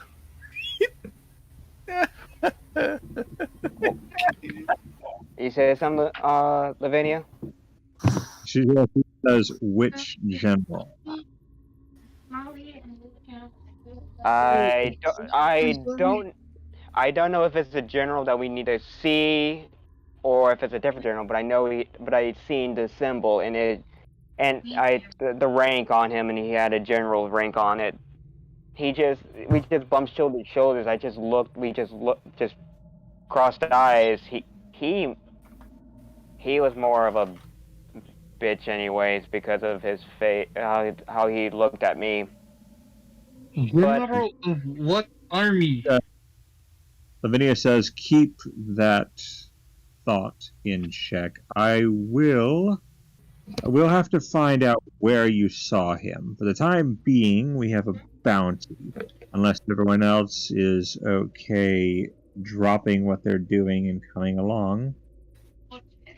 Which one are we No, doing not this yet. time? But also, General of what army? One of the Drakiches or one of our army? He was wearing all black, so I have to guess Drakish's army. I do not believe we are ready to fight him. I believe we should get our weapons upgraded. And as you were not at the fight with the cube, nor did you help take down the other businessman, you are not getting any of the money. Lavinia says, your services will be required, however. I've been thinking about those arrows you use, and I do think I have a plan. But first, we are Wait, going to what have are we thinking on? What? Lavinia, what are we thinking on? We're going to take on that chimera. I do believe that You just mispronounced Chimera? It's Chimera. Cynthius is just gonna like almost choke on his drink and just like, so we're fighting that beast. And he just slams his glass down. It's like, okay, when do we start? right now. Wait after we do your mom. So Lavinia says basically asks everyone to follow, as she's going to see what the bounty is on that, where to go for that thing. Ironically enough, have last the Chimera bounty. you knew, Zetithia had the bounty. Well, yeah, I did, but I go back to Braxton unless I didn't, and he's like gonna go looking around, like, oh, here it is in my thing. He pulls it, and he's just gonna like unroll it like a scroll. And she's like, show me. And like I said, he unscrolls it like a scroll, and he's just gonna read where it says it's located. Blasted up Cynthia's ass. Hey now. All right, I'm It's looking. a meme. I'm looking. Oh, the Chimera bounty, posted by Drungaragori. This creature is posing an issue to everyone that attempts to pass through the western trade routes, leaving no trace of flesh or soul behind. We have lost much business to this creature and will kindly pay anything or anyone willing to defeat this creature. With a reward of 1,250 gold, with 300 additional gold for each head brought forth. No, he's so. So we're going to have to find the western trade routes. Or we're going to have to find this guy, Drungaragori. Well, I feel like finding a guy would be easier. and she's like, she basically goes over and she's like, she's trying to wake the beholder and see if he knows anything.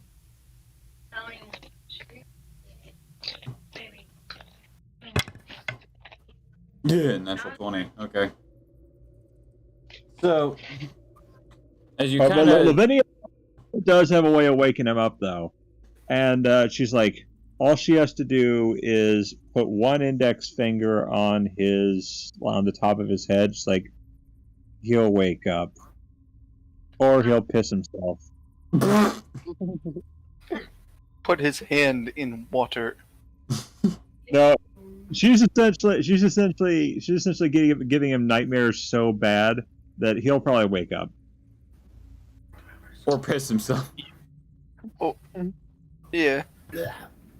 Hey, baby. Cynthia's just like, oh, we can't splash him in the water. That's a good trick. So, as you place your finger on his head, you see as his eye kind of twitch under his lid, as it kind of clenches, and some of his stalks even twitch a little bit, giving a little bit of a spasm.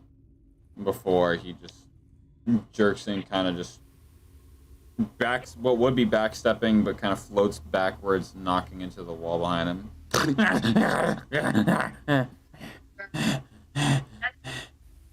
Is that you? She's like, you should lay off some of the food you eat before you go to bed. You never know what it might give you nightmares about.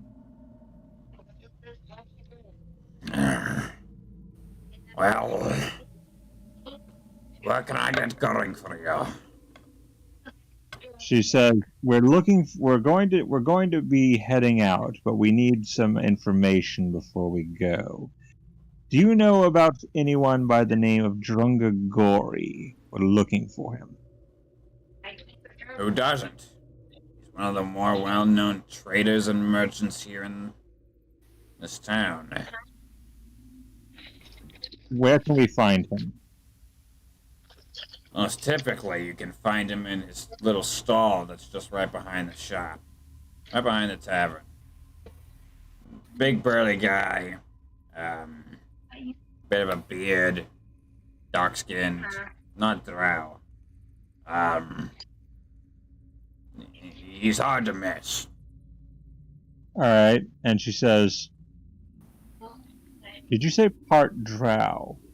Not drow, but he is very dark-skinned. And she's like, very well.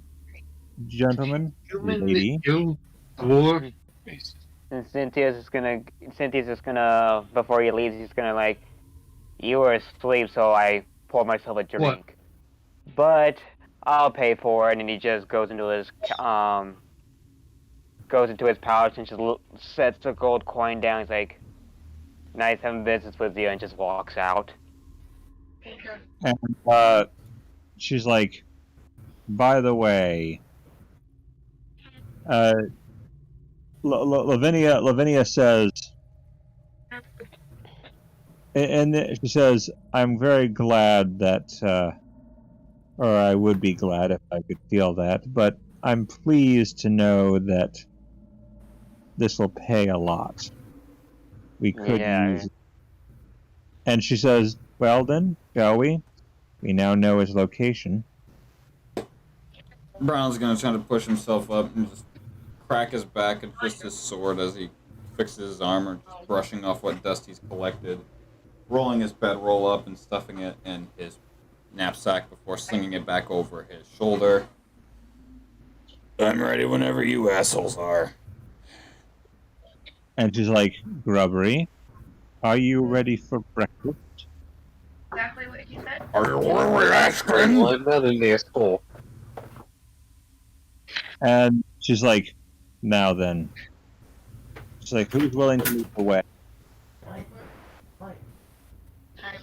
I vote we put the most expendable member of the group first. Where's the new guy? She's like, Lavinia says, personally I consider them useful. Well, it appears you're leading.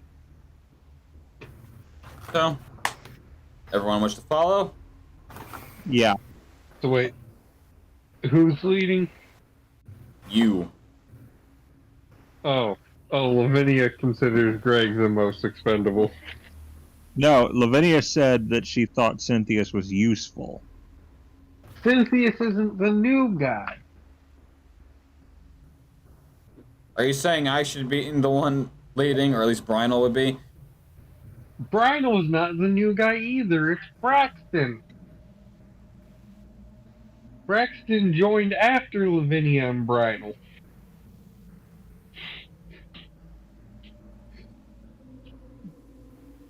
Alright, well, he's not here though, like, he's not talking. Red. Yeah, what? You are talking to me? Red, you here? I'm here. Okay. I've been waiting for my character to be brought into something to speak. Well, Alright, you're here. So I just volunteered you, and by the way, I was jokingly volunteering the new guy because Greg's got a dumb sense of humor. But, yeah, like, you're leading us to this guy. So we're all going. So Greg's leading the way? Okay. Greg Besides, just walks out in helmet and helmet, boxers, and tank top, and the doors close behind him. But the next time you see him, he's fully armored. What in the Christopher Reeves fuck? well, What that in the was Superman in a great. goddamn phone booth? Fuck. That was the Christopher Reeves No, joke. no.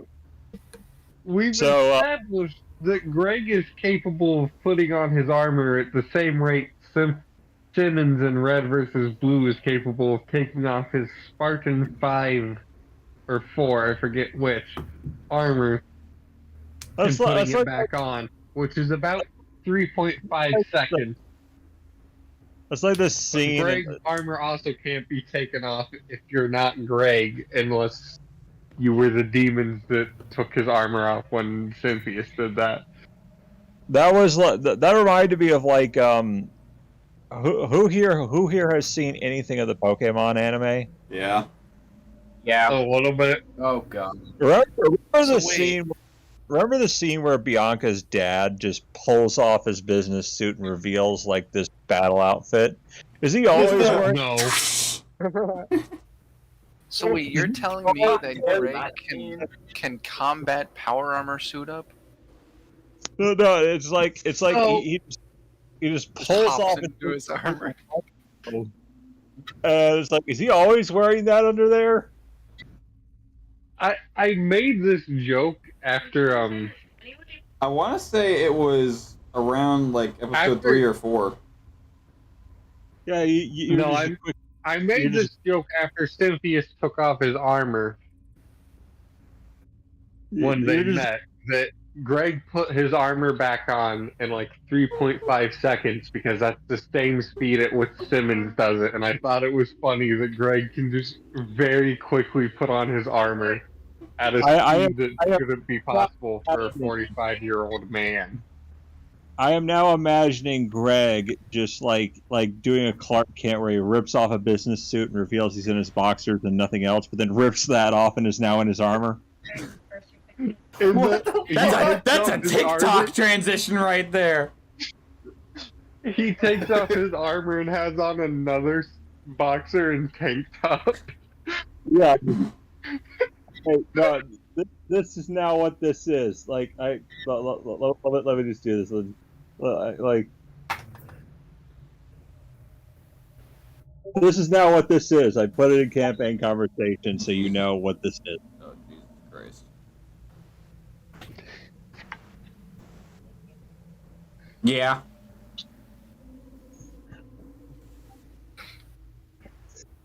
That's about right. Alrighty, so who all is leaving the tavern to follow the big man named Greg? Yeah, I'm The following. moment everyone sees him, they're just going to be very confused. You were naked a second ago. He was Lavinia was- nearly naked, but to everyone who just watched him step out of the bar, he's just in his armor. But to everyone outside of the bar who watched him step out, he was always in his armor. But to everyone, his armor is also now polished and cleaned. Well, that's because you did it the night before, so. Yes, I was just making sure we established that Greg. Out of all of us, Greg is now the only one in clean gear. Oh, I can't believe I found the thing I was remembering. In campaign conversation, this is what I thought Greg just did. Yes, except for only he has like a tank top on. Yeah. So, Anyway, as you each follow Greg out and reveal him being now armored up and ready to go, you remember him, the beholder, saying that the person you are in need of assisting was directly behind the tavern, and he runs a stall. Greg phases through the wall of the tavern, just no clips. I'm about to say he opens like a terminal, like some fucking Predator shit, and just taps on his forearm and just flash no clip. No, Greg. It's a square gun. Phases through wall. Greg His uses the last physics set gun way and just too moves creative. the whole bar. No. No, no, no, no, no, no, no, no, no, no, no, no. Have you seen the animations where Blue Heavy and Red Heavy break into like a military base to go get anime titties and ass? No. Yes. Should You're I? mi- Yes. Yes. Yes. Okay, So I don't so- care what so you do. like Go to how, YouTube right now and watch it. what? Are these your cookies? No, that shouldn't just be all jeans. But so like how Heavy just phases through the wall just by walking into it for a second. That's what I pictured. I just pictured Greg walking into a wall and then just fucking glitching for a second where you can see him through the wall and then he just appears on the other side of the bar.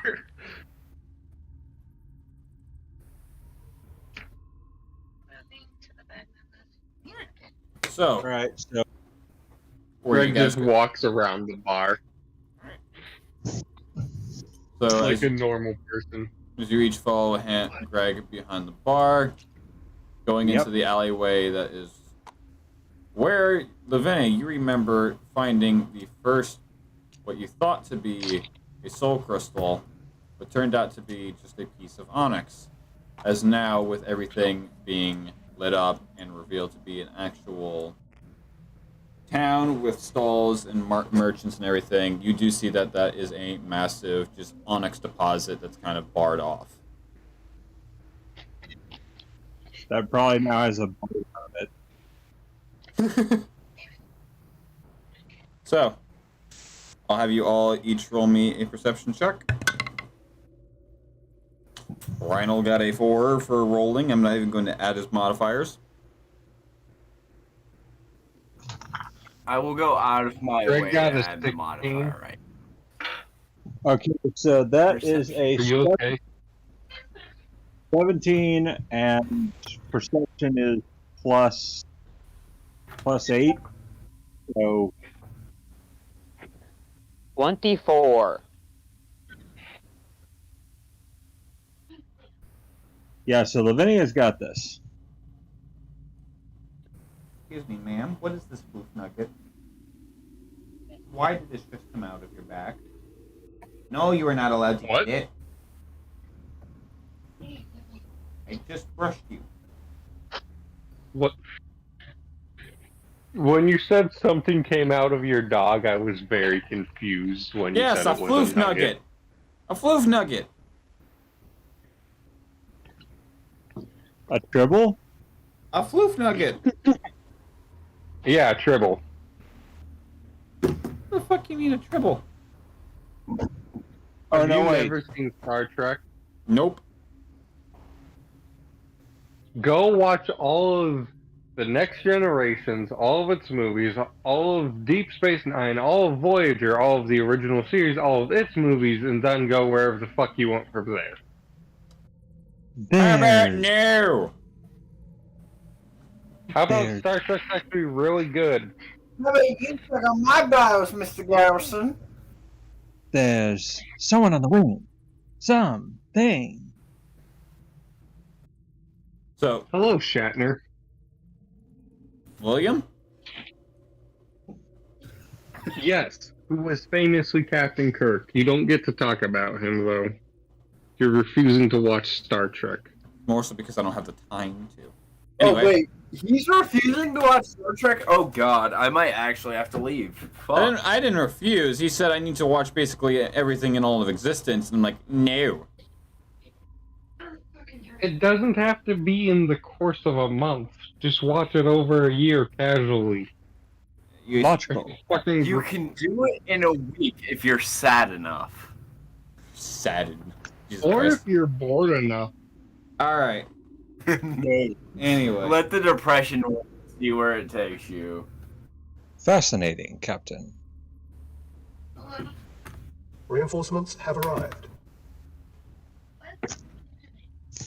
So, But yeah, okay, so what did we get for perceptions across the board? I got a Drake 24. got a Dirty 16. I got a dirty 20. 24. Alright. So, it takes you a bit for all of you to make out the individual in question, as this area is a wee bit on the crowded side, as this seems to be the second hot spot of the entire city. And off to the side, right behind where the tavern would be, it's the wall that's separating the stall to the inside of the tavern. You can see this particular individual kind of matching the description of what the beholder, as he is relatively tall. Will you stop? Braxton's gonna walk right up to him and be like, "Hey, As he's the beholder, right?" As he's relatively tall, maybe 6'2", 6'3". He is a little bit on the dark-skinned side, as he's got a very spiked beard that is very much well kept and goes into a bit of a longer goatee at the chin, with curl around for the mustache. As his hair is very strange in a way, as it appears to be almost like feathers that are kind of puffed out, but his hair in that kind of formation as it goes back and like it's combed back in like the feather puffed type of spiked. He's got what looks to be a snake in the form of a 3 on the left side of his face, right next to his eye. He's got what looks to be almost like bone fangs or claws as piercings in both of his ears, and little gold septums for gauges. This sounds to me like what would happen if Mike Tyson ripped off a turkey's butt feathers, put it on his beard, and then seized control of the Ultimate Warrior's brain. I clearly spaced out at some point. On his neck, you can see what's supposed to be some sort of like lich skull and a couple tentacles coming off on the side and regular like sunflower feathers on the bottom of the skull, as he's wearing almost like a voodoo necklace with lizard folk teeth and a couple of just miscellaneous precious gems shaved off into just small little spheres. He's wearing a very fancy, almost kind of how the Jamaican style would be, with black and gold stripes and the kind of the floral type look.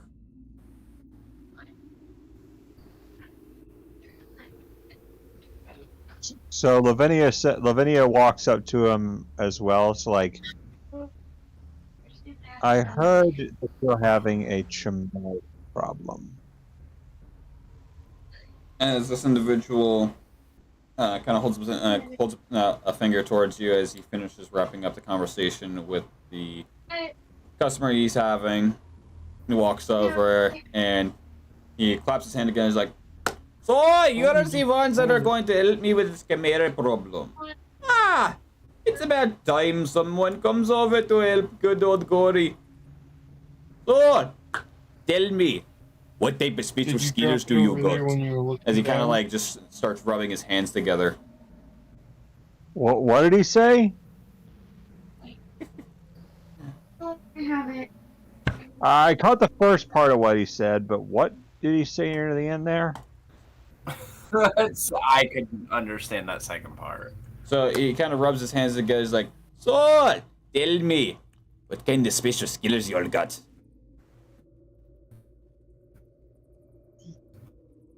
Got someone that can put holes in walls.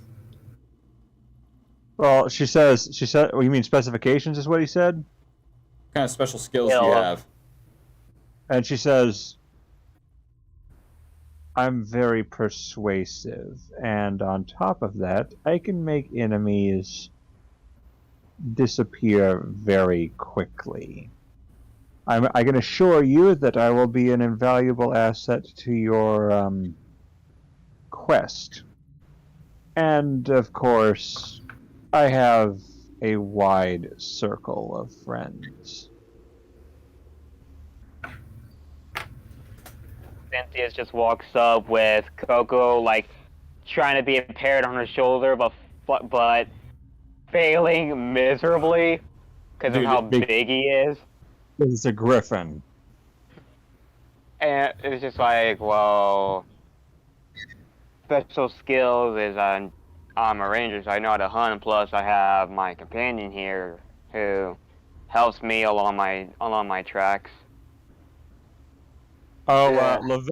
Lavinia does have something, and she says, "Okay, so DM, I need to know if you're going to allow this. I'm listening. You know how witches have familiars and stuff? Yeah. Lavinia has one that almost never comes out. It's almost never needed. But it stays in her satchel most of the time. So it's like Poto and Poto from Beastmaster. You know what I mean? No.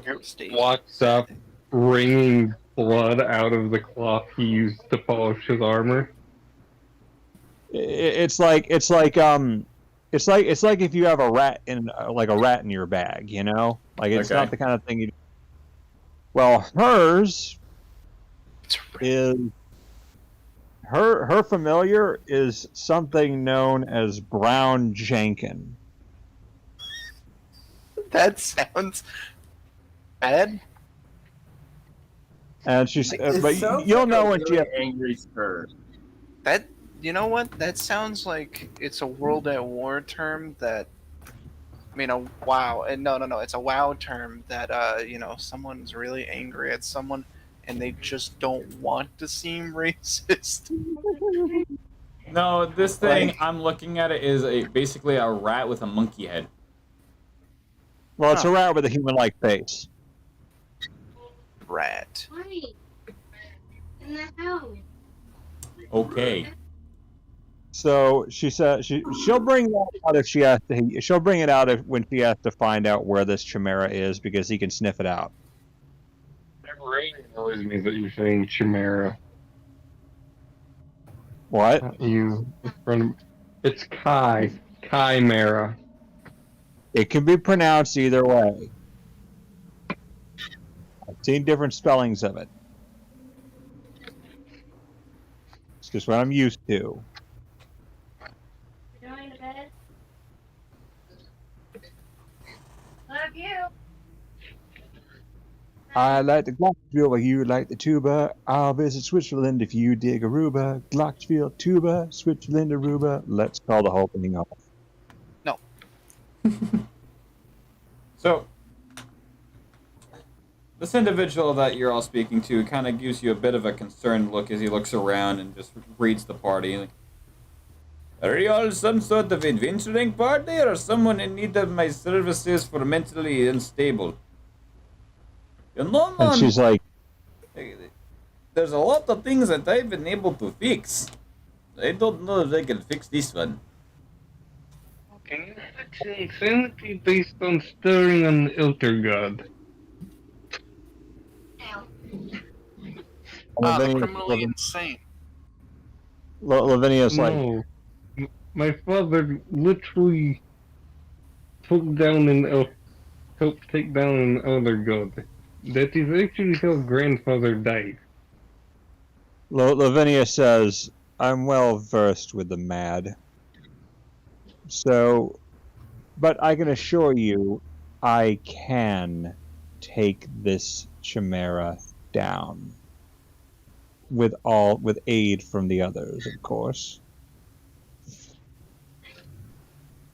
He's gonna Buy you a dictionary because it's totally pronounced chimera. And Lavinia says, Lavinia says, "Kind sir, I can assure you. You see this rather large gentleman who is with us? He has killed and torn apart more bodies than I can count right now. I've been observing this whole time, and quite frankly, he's filled these monsters with so many holes they whistled when they fell to the ground." Wait, you've been watching me my whole life, or just during the time we've known each other you observed this? I've been observing since the captain had joined your party. Wait, since Eustace? Yes. Bear in mind, I am not able So to for like see what. 5 days. So Gory is just I gonna mean, take a look over at all of you and just kind of just shake his head, putting his hands on his head. Right. It's going to be very interesting. We have a very I'm young organ. mentally See this shape? We have, This shape is Korea's. My father got it. My father is the man who trained me in the way of combat. I do not back down against anything. My grandfather taught me the way of the hero, and my father taught me the true art of the sword. That was before my father helped to take down an elder god and lost his sanity in the process. well, unfortunately for you, my friend, I've heard story very much time over time. I've heard stories Storm. similar twice. Neither return. Anyway, I digress. You're all probably going to want this. And he's going to just kind of like completely clear his like shelf area so he can lay out a map. And he's gonna take just a very small stiletto knife and just stab it on the map. So let us say that we are right here. And Chimera has been blocking off entire area of this big circle. And he kind of takes some sort of like inkwell, just put into a stick. Basically a makeshift pen for back then. And draws a massive circle, which could at least range maybe 12 miles wide.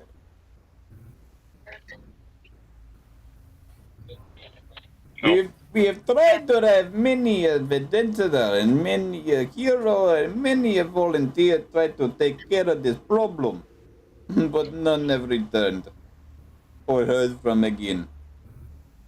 So Chimera is very much big problem, especially if we're trying to trade or get other imports that we have ordered in. As you can see, I run very, very good alchemy and ingredient shop, but we are getting a little low, which could be quite problemsome. I am from family of heroes. I have killed chimeras several times before. Yeah, but you forget where you are, my friend. You're in the underworld, being empowered by the crystals of the mortal realm. Just about everything is triple the power you are recognized. Lavinia says, Not the imps. I still broke imp's neck with single blow of other imp. "All right." Lavinia says, Greg's now thinking about hiring a small army of imps to use as weapons against "Okay, so Lavinia says, trust us. We will deal with it. All you have to do is, well, she says, what supplies do you have, if I might ask?" As of right now, my friend, the only supplies I very much have is wide variety and just alchemy ingredients. They have tried to have many people try to give me what I've purchased, which is to restock and get new ones in for new concoctions and mixtures. And maybe a little bit of, how you say, medicinal herbs. Lavinia says, I will give you a few gold pieces for some deadly nightshade. I have a plan. Nightshade, my friend, my friend. Let me see if I have What any ingredients left. would Greg need for a blessing? So he kind of opens up a massive, just square crate he has, and he kind of like digs around in it. He actually like throws his whole body in it to where his legs are just dangling out as you hear a bunch of miscellaneous just jars and other glass containers just clinking together as he's just mixing around trying to find something. As he pulls himself out, and he's got this decently sized mason jar that he unscrews, takes a pair of makeshift tongs that are made out of wood, pulls out a scoopful and caps it back on. Alright, so something of this you'd be looking at about 5 gold pieces. And she's like, Greg done. gonna And she- casually bite into a tomato. She gives it to him, and she's like, very well. It was a pleasure doing this. You can go ahead and add 3 nightshade to your inventory. All right. So she says, now then, everyone, we have our route. Shall we? First, I have a question for Mr. Sheldon. You are aware deadly nightshade is only poisonous to ingest, right? Not to the touch. It can be used to make poisons, but itself is not poisonous to touch. In fact, tomato is a member of the nightshade family. Lavinia says, do you think that she's like, don't worry. The belladonna will be of good use to me with what I have planned for it. He had character get deadly nightshade in a very odd way. I understand that, Lavinia, but Mr. Salesman apparently does not understand deadly nightshade is named after its ability to kill someone after ingesting. I completely understand it, my friend. I'm just one doing business. They want it, I have it, I sell it. Yes, but why did you use tongs? Why not just use hand? Or even, I don't know. Because I have handled You many just other dump a- different ingredients, my friend, and it'd be best not to cross-contaminate in case of, how you see, incompatible chemical connections. Fair enough. Fair enough. No further Termination. questions. So we have the route now. We can go find him.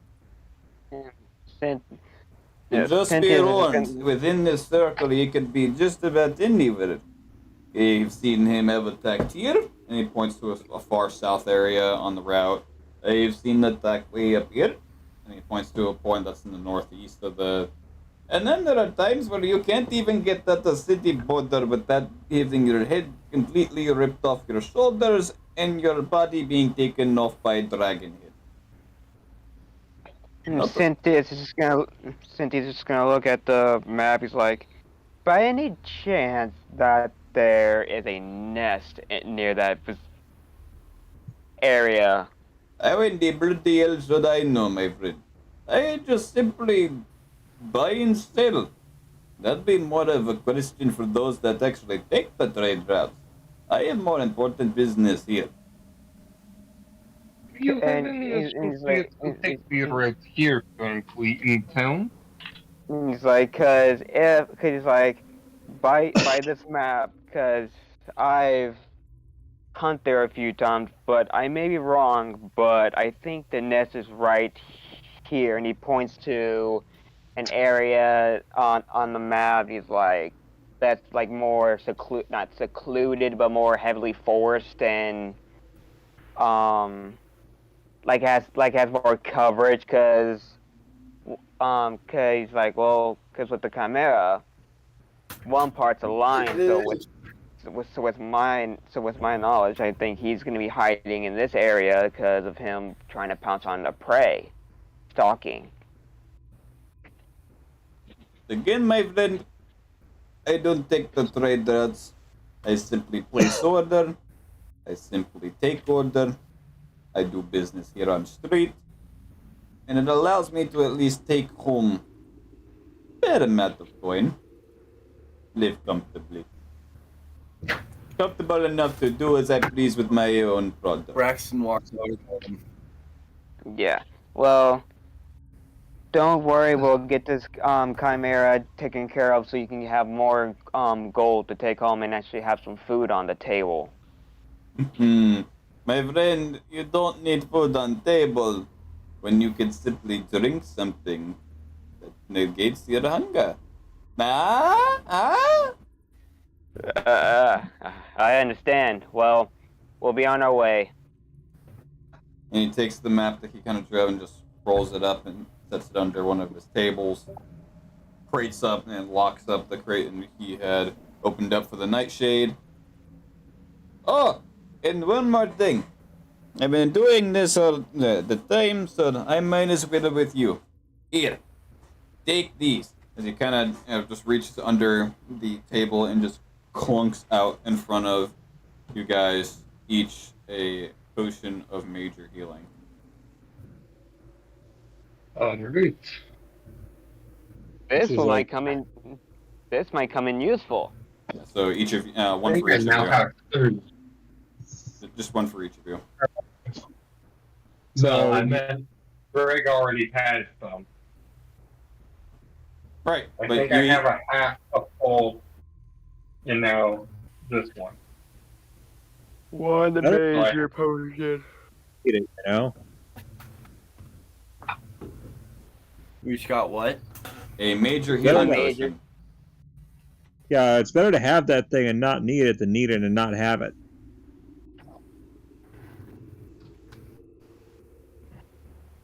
Like, I'm taking one, yeah. Thomas says as he talks to Team Self-Heal. I can self-heal only if I kill something. Using No, a necromancy-based spell. Braxton, Greg, and Braxton Reneo walks are all over. capable of healing without the use of potions. So am I. I have to kill something to do it. Anyway, let's find the route that he's talking about. Indeed, Damn it. and like I Did I said, seriously forget that? indeed, and like I said, if I know this traveling path because I used to hunt in this area, I think I know where it starts. Flash drive and a USB cord. And for you, Coco, after this fight, you're gonna have a good long meal. I mean, Oh, looks like a storm's blowing in, so just letting you know. I'll let you know if there's a power outage or anything. Oh, I There's thought you were also a meaning like an storm actual fucking like story, like you were looking up into the sky mid conversation of the D&D thing. There really is a storm blowing in over here, and I don't think we'll have a Be safe. power outage. I'm watching. Be safe, you know. Just be safe. Yeah. You come first. We've had some pretty nasty ones lately. Yeah, down here we have been too. Yeah. Like for the past couple times we were in playing D&D, it was bad at a hell, raining, thundering, lightning outside, and I was surprised we didn't have any power outages at that time.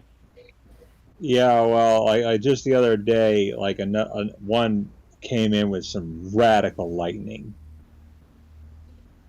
Radical. Anyway, yeah, let's get a move on then, gentlemen and lady. Skeletons.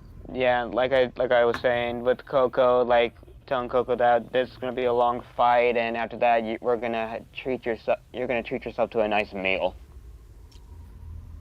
Okay. That being said, you all take the route you took similarly to the. Oh, hold on. I have some small. I might have some business. Give me a second to look and see if I have some.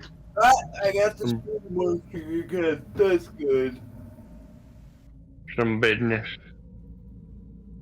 Business. Pyro. Hello. Before all of us leave the area, my character walks up to the guy and says, "If you double the money, I'll bring you back an arm and a leg of it." Double money for what? I already offered quite offerable amount if you bring forth each of its heads. So you technically could get almost extra grand if it has 3 heads. It's 3, 6, 9, so you're already, if you bring back each of its heads, a very, very nice amount. Alright. What if we bring it back in a bunch of pieces, but as a whole? I'm gonna bring it Roll back in a persuasion. bunch of pieces. Roll See, we take this really big trash bag. Nat 20, my boy. Nat 20. Okay. Wait, +2. Dirty 22 for it. Alright. So, as he kind of just strokes his beard a little bit and just. If you can bring me entire Chimera in front of me, in whole, I'll make it 2K. Get 2.5 and you got a deal. He looks under the counter, starts counting a few things on his fingers, like 5, 4, 3, 2. Done. Alright, so This thing has been causing my business great grief for the past 2 weeks. I don't know what this motherfucker did.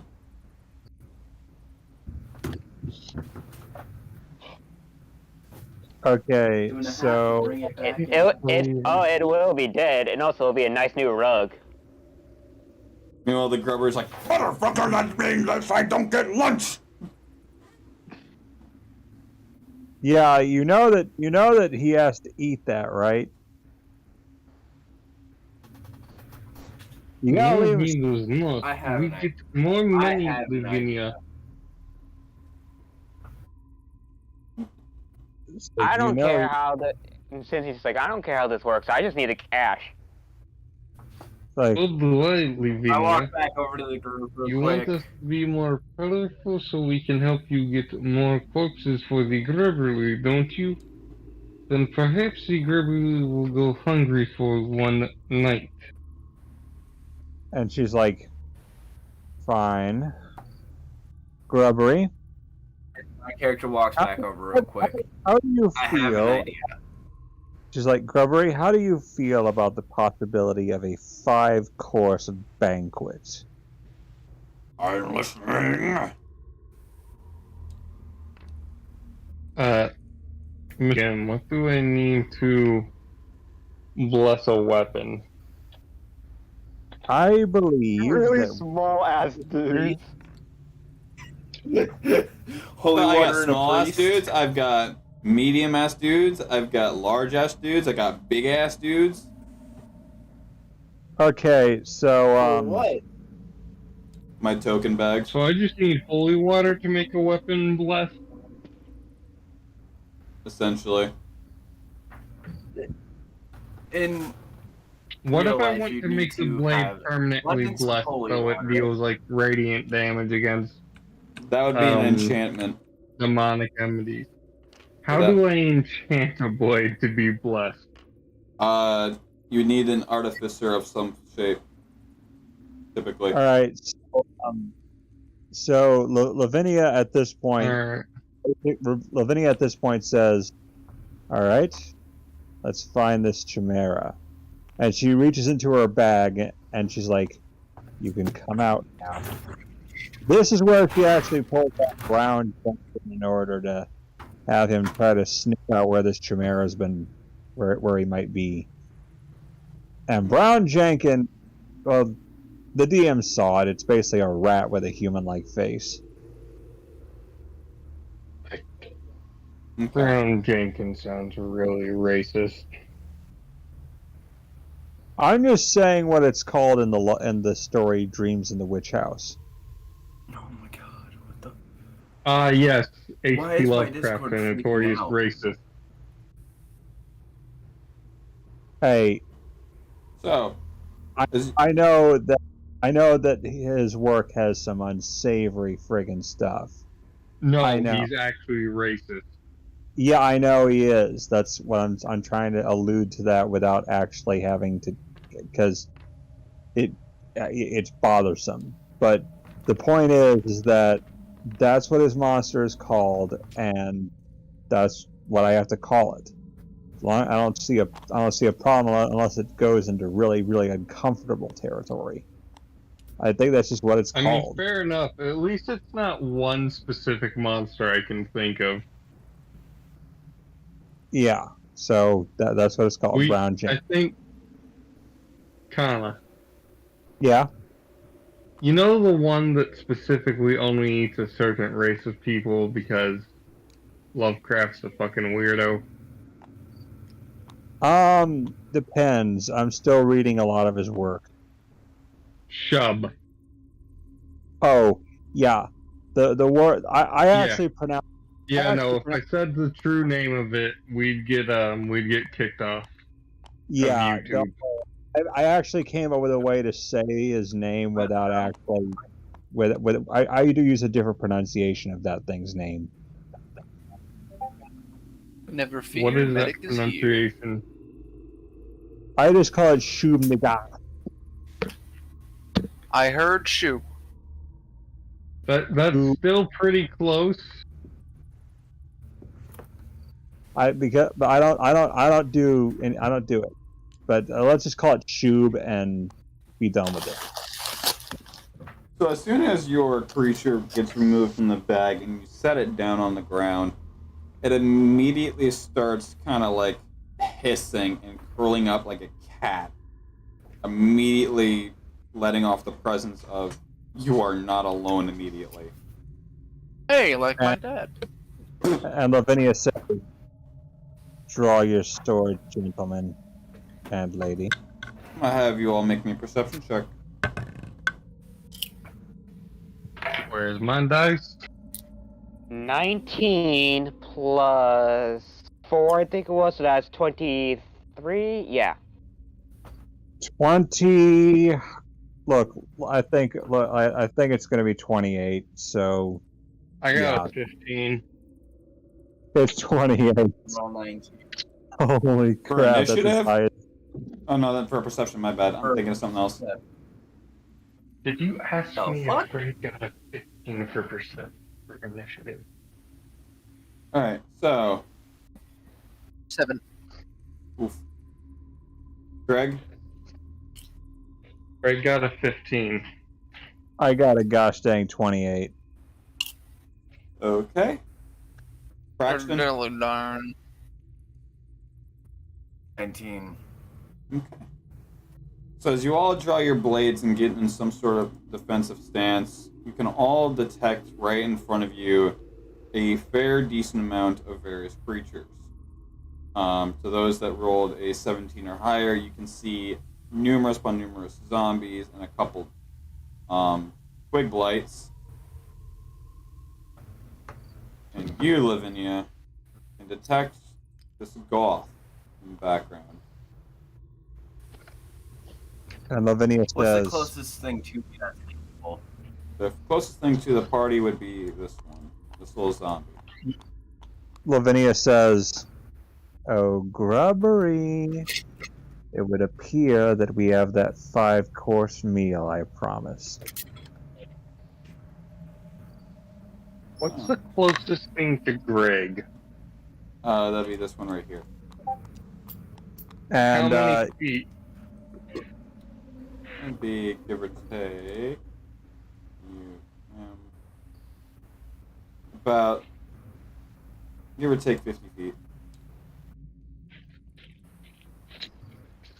so, yeah, this is a battlefield. So let's get a move. So like, what do we do?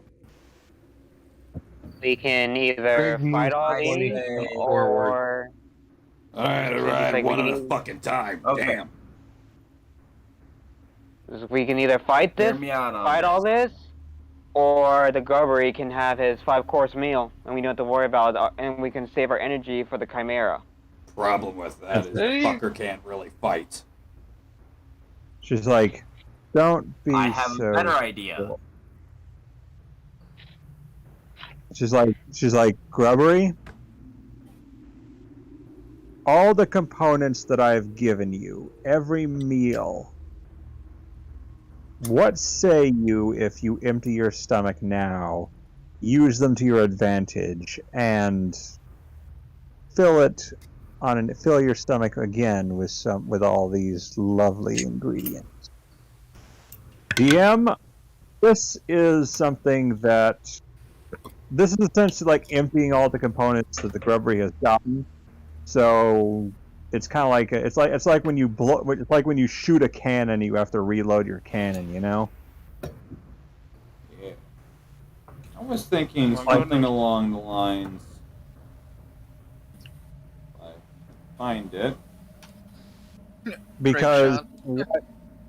Because what Lavinia is going to is going to have the Grubbery cough up is about the biggest, baddest monster I can think of without it being broken. Like that time we were gonna summon a onto the battlefield. It's not a Kython. No way is it a Kython. No, but similar to that right now is what we're doing. Part of that, it's similar, and the Grubbery is basically like, all right, gentlemen. And here I'm going to send the DM something, Grubbery and says let's this. hope that the DM allows For this. my Discord, I'm gonna say, yeah, the DM's gonna need to allow it either way. let me say my idea real quick, guys. Let me say my idea real quick. All right. What I was Okay, thinking good. is I did turn my mic on. the Grubbery, Brynel, oh,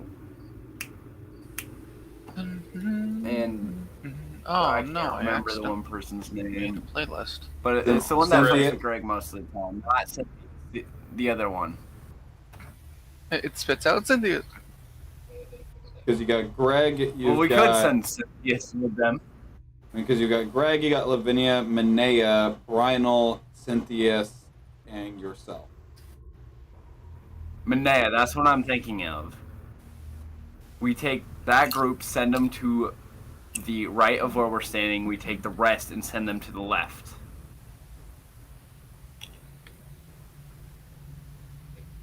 I definitely don't have that. And if there's you like, wouldn't be able to have extra- as much for this.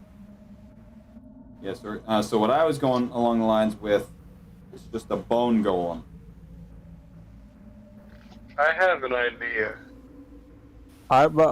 This is like something that where like with everything she's gathered, she could bring that out, and it'd just be like this freaking berserker.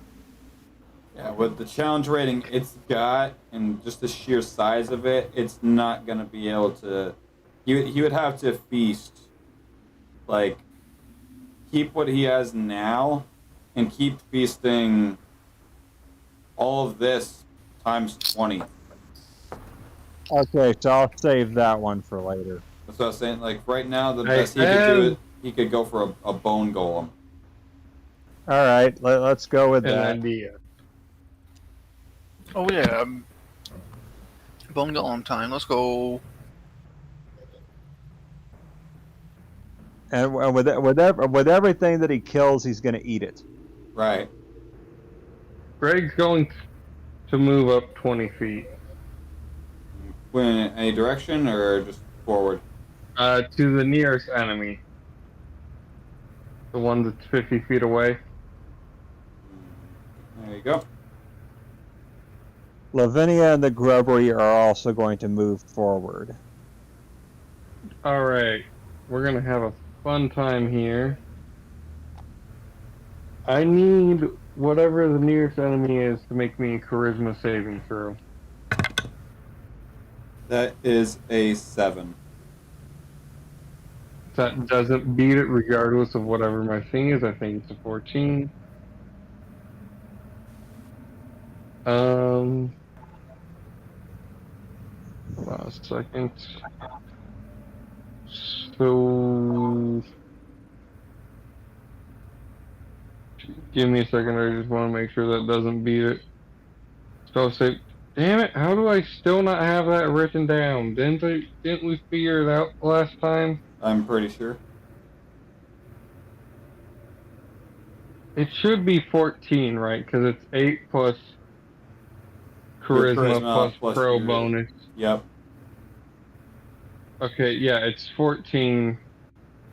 So it fails. It's going to take 12 damage. Radiant. Technically, I think it's burning. Because Wrath Embrace calls down fire. Okay. So yeah, it would be just fire damage. Wait a minute. Shouldn't it technically get inflicted with burning when I use Wrath Embrace? Yep. Huh. I'm just asking because Wrath Embrace doesn't necessarily say it does that. No, but because it is prone to burn, it will become burning. As it takes 12 plus 5, it takes 7. Alright. You want to call it?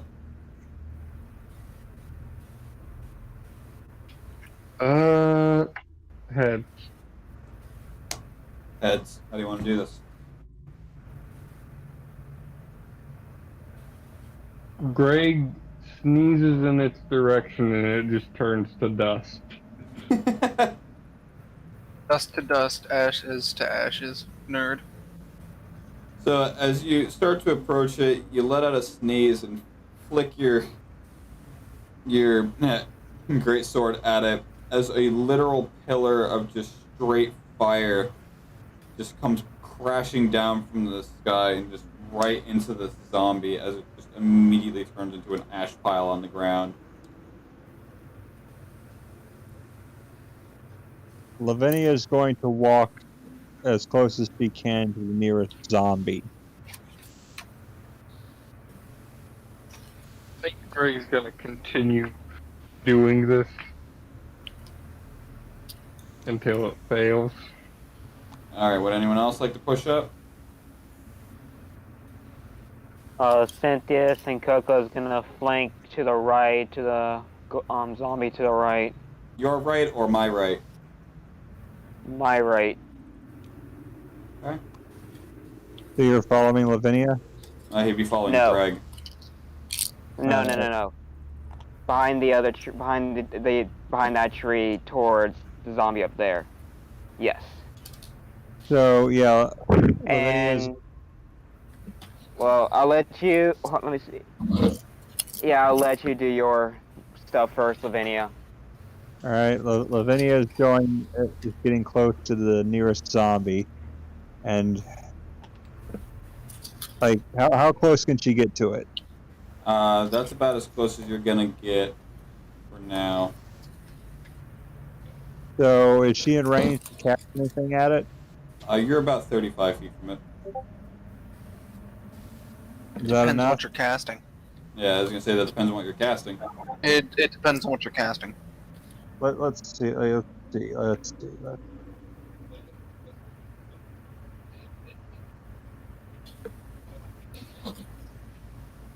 Manea, Alright. which one of these are you targeting for your fire? Aw, you already know me so well. Oh. I see it a mile away. Which It's like, one so am I? which one are you targeting for your fireball? Lavinia is going to hit it with Sonic Blast. Okay. Go ahead and roll me your ranged spell attack. All right, that's the D20, right? It's a D20 plus your spell modifier. All right.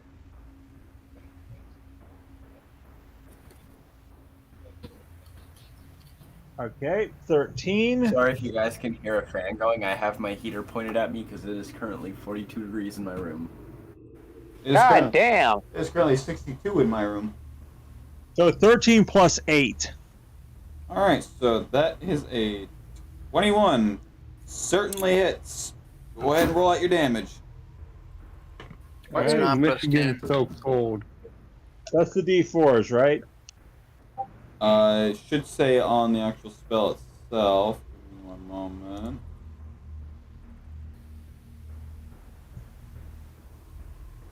You said Psionic Blast? Turn Yeah. you into.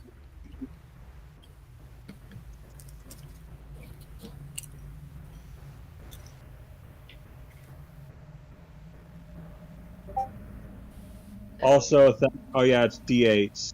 So, also, if you cast it at 4th level or higher, the damage increases by 1d8 for each slot level above 3rd.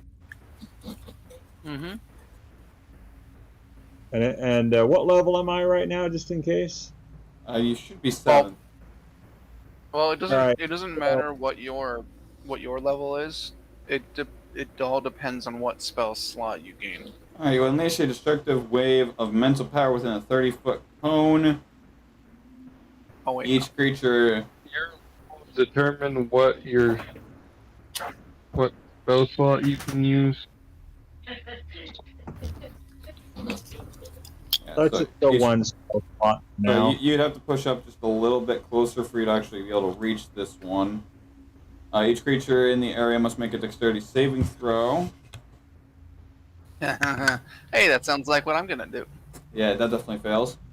Target takes 5d8 force damage and is pushed 20 feet directly away from you and is knocked prone. Alright, go ahead and dish out that damage. All right. Getting ready to roll the D8. Let me find it here. There's D8. There's D8. There's a D8. All right.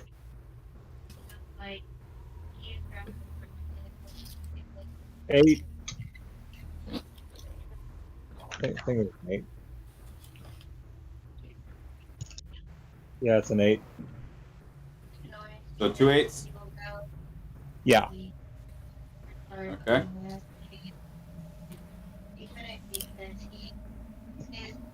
$3,000 in debt with his grandparents, and so his grandma's keeping him in a place. After Got an 8, got an 8, got 3 more. All right. 4.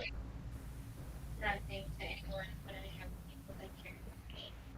And 8. And you got 1 more. And Got one more. About life. Sometimes I wish I was more. how many 8s am I going to get? There you go. Alright, how do you wish to do this? Like Levitic Sith lightning blast. Alright. Just like, oh, So as you watch as this... You watch it as you just kind of extend your hand and kind of force push this zombie. And the force push and it just straight becomes so strong from the blast of your hand that what flesh it has left just completely rips off of its skin and the bones just come discombobulated all over the ground. so that literally was just like getting hit with a wind cannon way beyond terminal velocity. Yeah. Like he eventually cared, but realized, he never did it. And she's like, Grubbery, first course. Slurp up the remains. As they get to that. Alright, Are you wanting him to kind of do this a bit on the quiet side since he's right next to a couple others? Yeah, it's like eat your meal, but eat quietly. Go ahead and make me a stealth check. All right. What was that? That was a 14. Let me Okay. check to see if I have any fires on that. I hear something about a couch.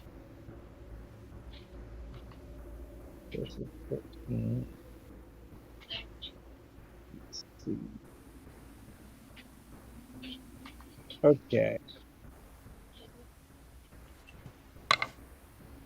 So she has a +3 in stealth. So 15, 16, 17. Okay.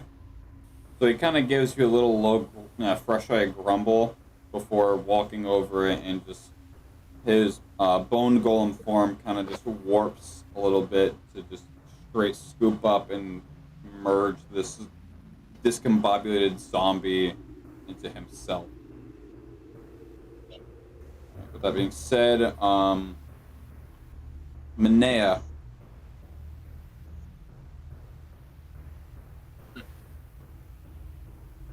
Where are you casting this at? We're not even going to question it. Where are you casting it? Whoa. What are you talking about? Why not let Braxton have a turn first? All right, let's go ahead, Braxton. Because I'm currently doing something real quick. Quit beating your meat. All right. No. First of all, I'm gonna roll No, to activate stealth. I'm reviewing some stats. Okay. Go ahead and make me a stealth That's a check. dirty 28. I'm basically invisible. It's like Skyrim. You crouch. You turn I- invisible. Basically.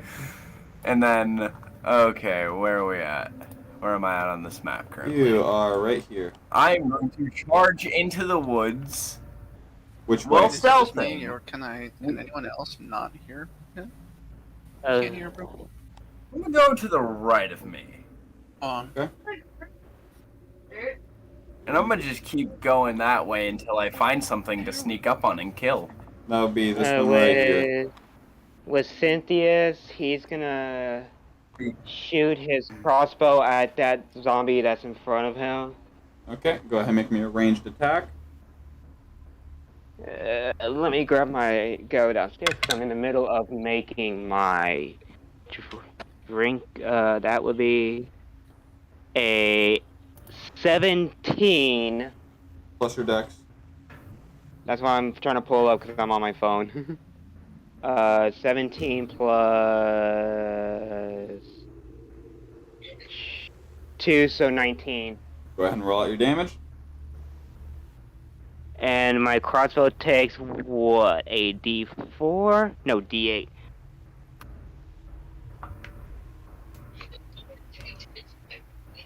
Eight. All right. So as you kind of get into like a kneeling position, you line up your shot, taking a deep breath in, holding your breath, letting it go, and right as you get to the point where your lungs are completely empty, take your shot as it just completely just sinks itself right into the torso area of the zombie in front of you, as it kind of like staggers back a little bit before kind of pushing itself back to a normal balanced position and is kind of just searching around itself, trying to find the source. How was that comfortable for you? And Coco is going to use his charged move on the zombie. Alright, go ahead. Hold on, let me finish my things and I'll get back to that.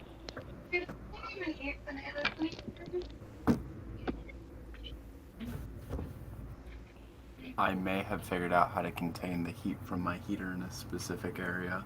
Yeah. Did you literally just shove it inside your pants? No, I shoved it up under my desk.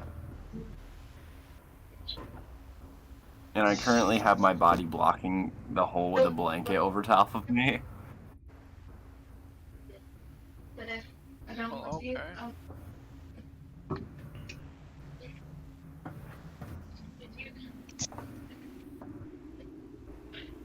Ooh.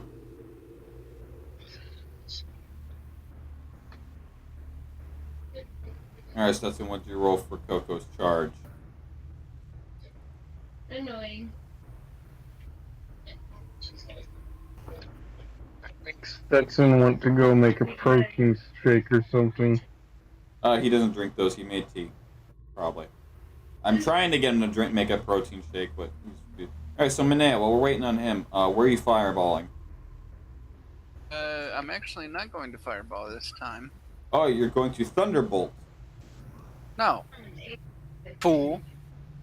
Oh, just kidding. You know what? I'm going to follow up behind Greg. Per usual. And I'm gonna need him to make me a... no, just kidding. Jesus Christ. There it is.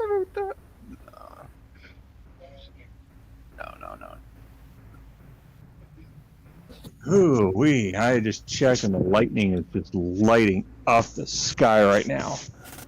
Oh, there have been times where I'm walking Shiva and it's not even raining, it's like just drizzling. But because we live out in the middle of a lake or close to one, so we get a perfect view of everything near us that is getting downpour.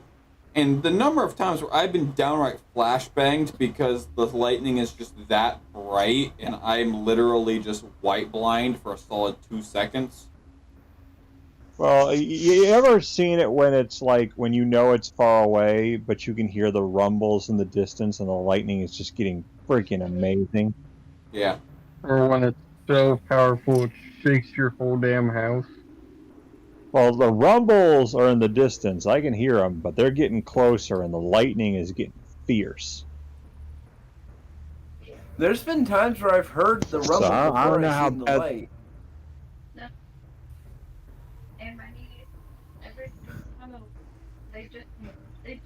Alright, while we're waiting on Stetson, Brynel is going to make a stealth check. That is a 12 plus 5, so 17. That is a pass. As he is going to go ahead and cast invisibility. And he's going to proceed to go this way. Is that how... We need Wait, an how close am I octopus. to good old Greg? Huh? How close am I to good old Greg? 5 feet. Why are you touching me with Within touching range? Yes. kids or nap? I'm going to give Greg guidance. Okay. So basically, if you don't know what guidance is, Just go back to your thing. I'm talking to D&D people. you can go ahead and... Greg can roll Yes. a d4 Okay. and add the number to one ability check of your choice. You can do it before or after making the ability check, by the way. Alright, I feel like you're just Okay, so prepping I'm me back. to have a fireball thrown my way. So a Perhaps. charged attack. Let me pull my stats sheet up. Okay, so I'm gonna roll. I'm simply back. Coco gets a 17. Go ahead and roll the damage. Okay, so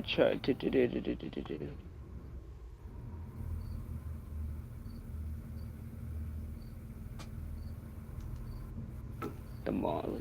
Okay, so a 1d8 plus a d6. Where's my d6? No, that ain't, there it is. Grievous? Okay, so 7 Why plus is Grievous 2. here? That's what I'm saying. 7 Like, why plus- do I hear General Grievous? 7 plus 2 is 9, plus 3 is Remember what I 15. sent No, by sending Minea? 12. Plus 5 is 17. Alright. So Jojo. So- Coco Go ahead and straight follows the arrow that you had just shot off. Waits for it to hit the zombie, and as it's looking around, just straight charges it, crashes it to the ground, and just straight digs his claws into its chest and just rips it right open, killing it on impact. Jump scare, surprise! Alright. And that will bring us to the top of the order with Greg. No. Yes, Greg. Alright, how far away is Greg from the next closest enemy? That would be For the about... first time, we didn't 40 roll for feet. Well, right now, because there's no need for it, it's all surprise rounds, technically.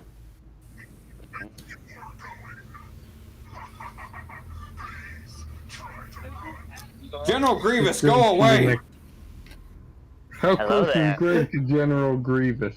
I just straight up search General Grievous voice lines just to drive you guys even more insane. Hello there. General Kenobi. General Kenobi. Oh, please, I used to have a whole thing about General Grievous. So yeah, how close is Greg to the next closest enemy? 40 feet.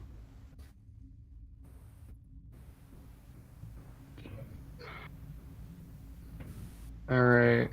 Where is Greg, by the way? Because his token matches well in the shrubs. There you go, see? Right next to Manea. Greg is going to... Oh shit, Greg does match him Where is well. Braxton currently in that? Braxton would Greg? be right here.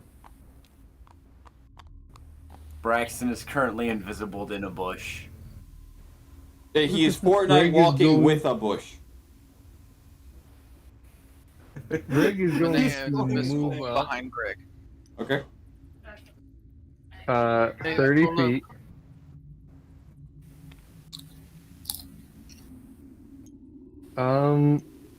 The length of Greg's arm plus his sword would be greater than 10 feet, right? Or they're about 10 feet. Well, if that's the case, let me at least move you this way so it makes it look realistic. Hey guys, you ever have those moments where like the thunder is like literally non-stop and just every second? Yeah. Yes. Yes. But once again, I ask, Yes.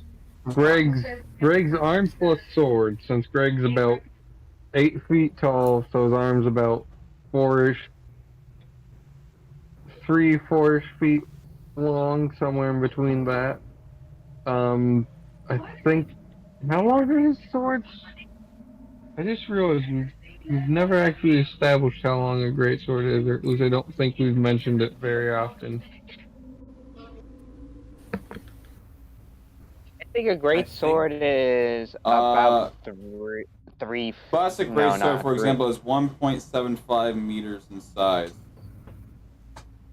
I need that in feet, motherfucker. I'm sorry I'm reading out of the handbook and 6 feet. haven't gotten that. 6 feet. 6 feet at most. At most. You are closer to 4 to 5 feet. You are 5 3/4 feet.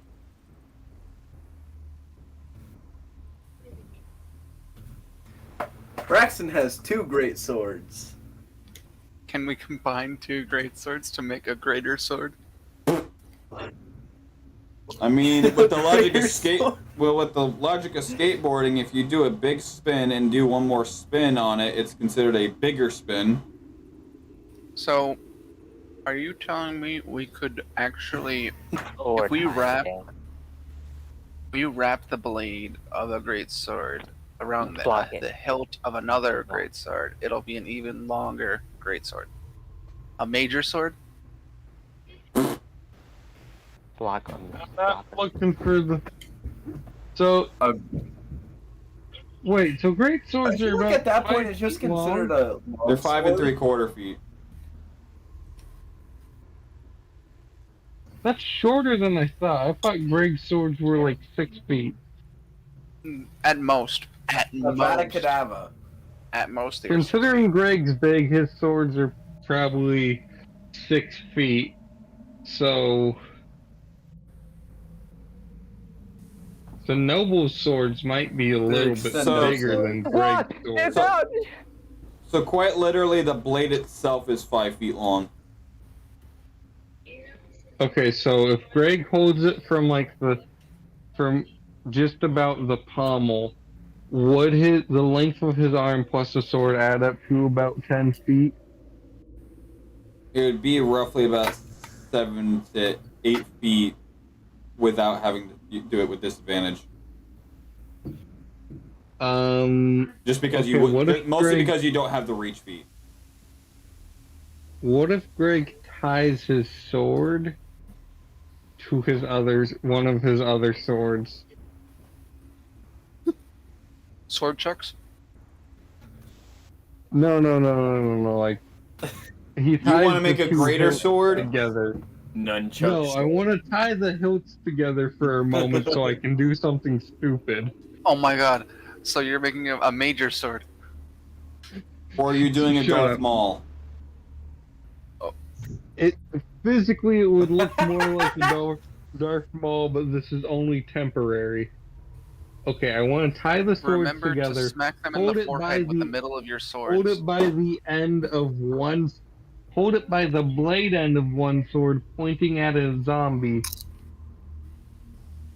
Would that would be more than 10 feet, correct? Mechanically, yes. So, my question is, does a sword count as me? What do you mean If does it the is sword my count as you? weapon, if it is my weapon, if it's being held by me in D&D, does that count as me No. for all intents and It would be considered It's your okay. weapon. It's a separate entity Yeah, it's a separate entity. because someone can disarm you. Yes, well, they can Therefore, disarm me even it's if I not didn't you. have a weapon in several ways before you just state merely cutting off the arm, because you could just Well- break someone's arm. Tis just a flesh wound. So anyway, where are you going with this? Wrath Embrace has to be cast from Greg within a range of 30 feet. Well, you are more than 30 feet, mate. Yeah, you're less than 30 feet, Yeah. rather. You're within... No, you said I was about 40 feet away from it. Right, and then you pushed up 30 feet, and now you're that close to it. Oh. You are this close to it, mate.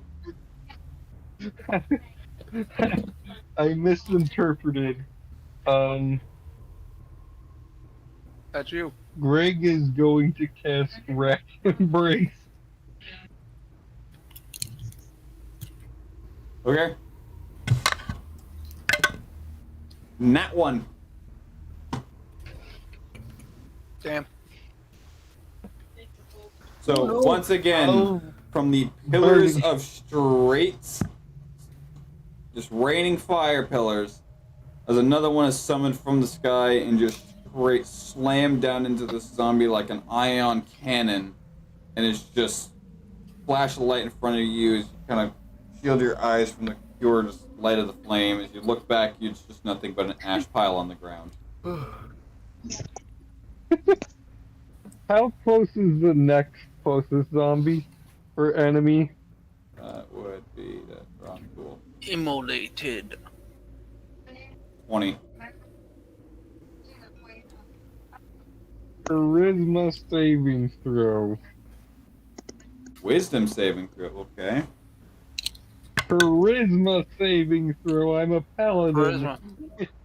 Charisma. No, I thought I heard you say wisdom. My bad. Charisma. That is a 10.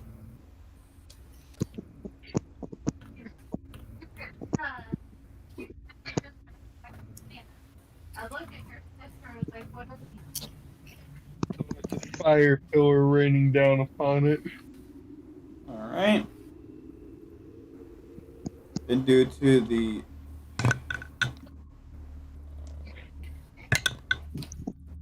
It takes 12 fire damage. Alright. Guaranteed. As you summon down a second pillar of fire within your range, as it comes beaming down on this massive Groot wannabe creature, flings itself into just shrieking pain, and unintentionally bitch slaps this zombie as it is now taking 10 points of fire damage, or considered splash damage, and is also taking 5 points of burn. So, unintentionally, 2 birds, 1 stone. Holy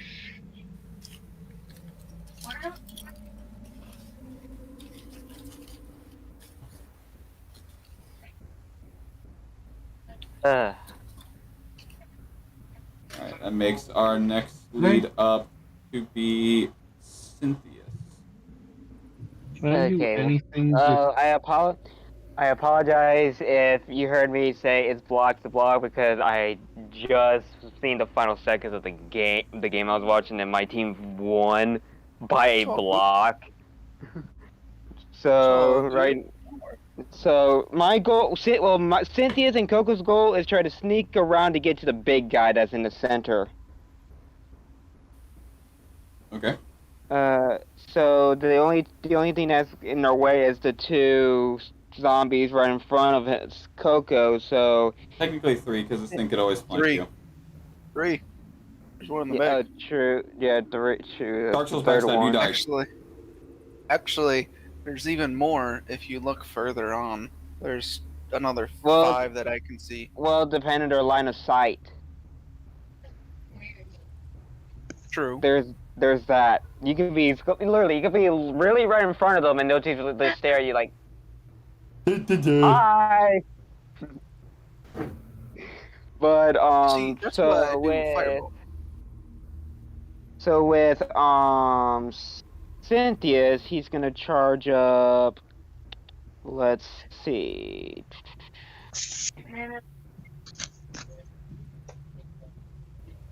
The nearest one from you is about 60 feet. He's gonna charge up ensnaring strike, and he's gonna shoot the one that's in the back. This one? Yes. That one is... That one's about 75 feet. Is there a distance that I need to go with a crossbow? Let's see. I should have sent it to you. Let me look in the loot real quick. I should have said.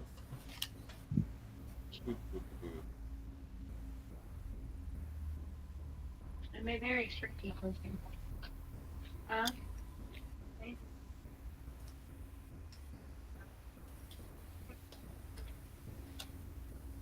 me look in our individual chats, because maybe it's there. Between 80 and 320 feet. So since it's 75 feet, it's gonna be with disadvantage then. Yep. I mean, you could always take a few steps back. Yeah, Cynthia's is gonna retreat a little bit so he can actually precisely get this on the mark. Would you like to Go ahead and roll to hit. That would be a 15. Alright, go ahead and roll out damage. Back. 5. Okay. With a couple of the trees in the way, it takes a little bit for you to line up your shot compared to the last one where it was clear and straight on. Managed to get a shot as it just snipes it right into the bicep, and it just kind of just throws its arm back and... Now that bitch is stuck there for a minute, I think it was. Snaring strike? Yeah. Alright. Restrained by this creature, next time you hit a creature with a weapon attack on the spell, massive vines appear at the point of impact. The target must succeed a strength saving throw. That is a 13. What does he have to beat? You should be telling me that. Your spell save DC. Which I don't have. Alright, so what do you use as your spellcasting modifier? I don't have one. You should, you're a ranger. You're a spell caster. I never got into that part. Really? I'm going. Oh, so you shouldn't be casting spells. Okay. Fuck. What's a ranger's? Ranger. Wisdom. Working on We it. always done it with the Prologue. Spellcasting ability. Wisdom is your spellcasting ability. Yes. So your spellcasting modifier is 8 plus. No, is your spellcasting modifier is your proficiency bonus plus your wisdom modifier. So plus, that's 4. And then your wisdom modifier. Yeah, my wisdom's only a +1. Okay. And then your spell DC is 8 plus your proficiency bonus plus your wisdom modifier. So 4 plus 8 is 12. Yeah, so you did beat that. Alright. I had to start marking that down just real quick. Yeah, okay, saves. Spell saves.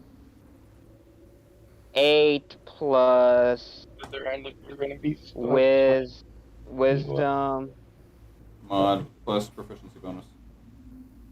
Wisdom mod plus PB. Alright. Okay, so yeah, so you did, so you're not entangled, and at least you still got an arrow in your bicep. And then Coco.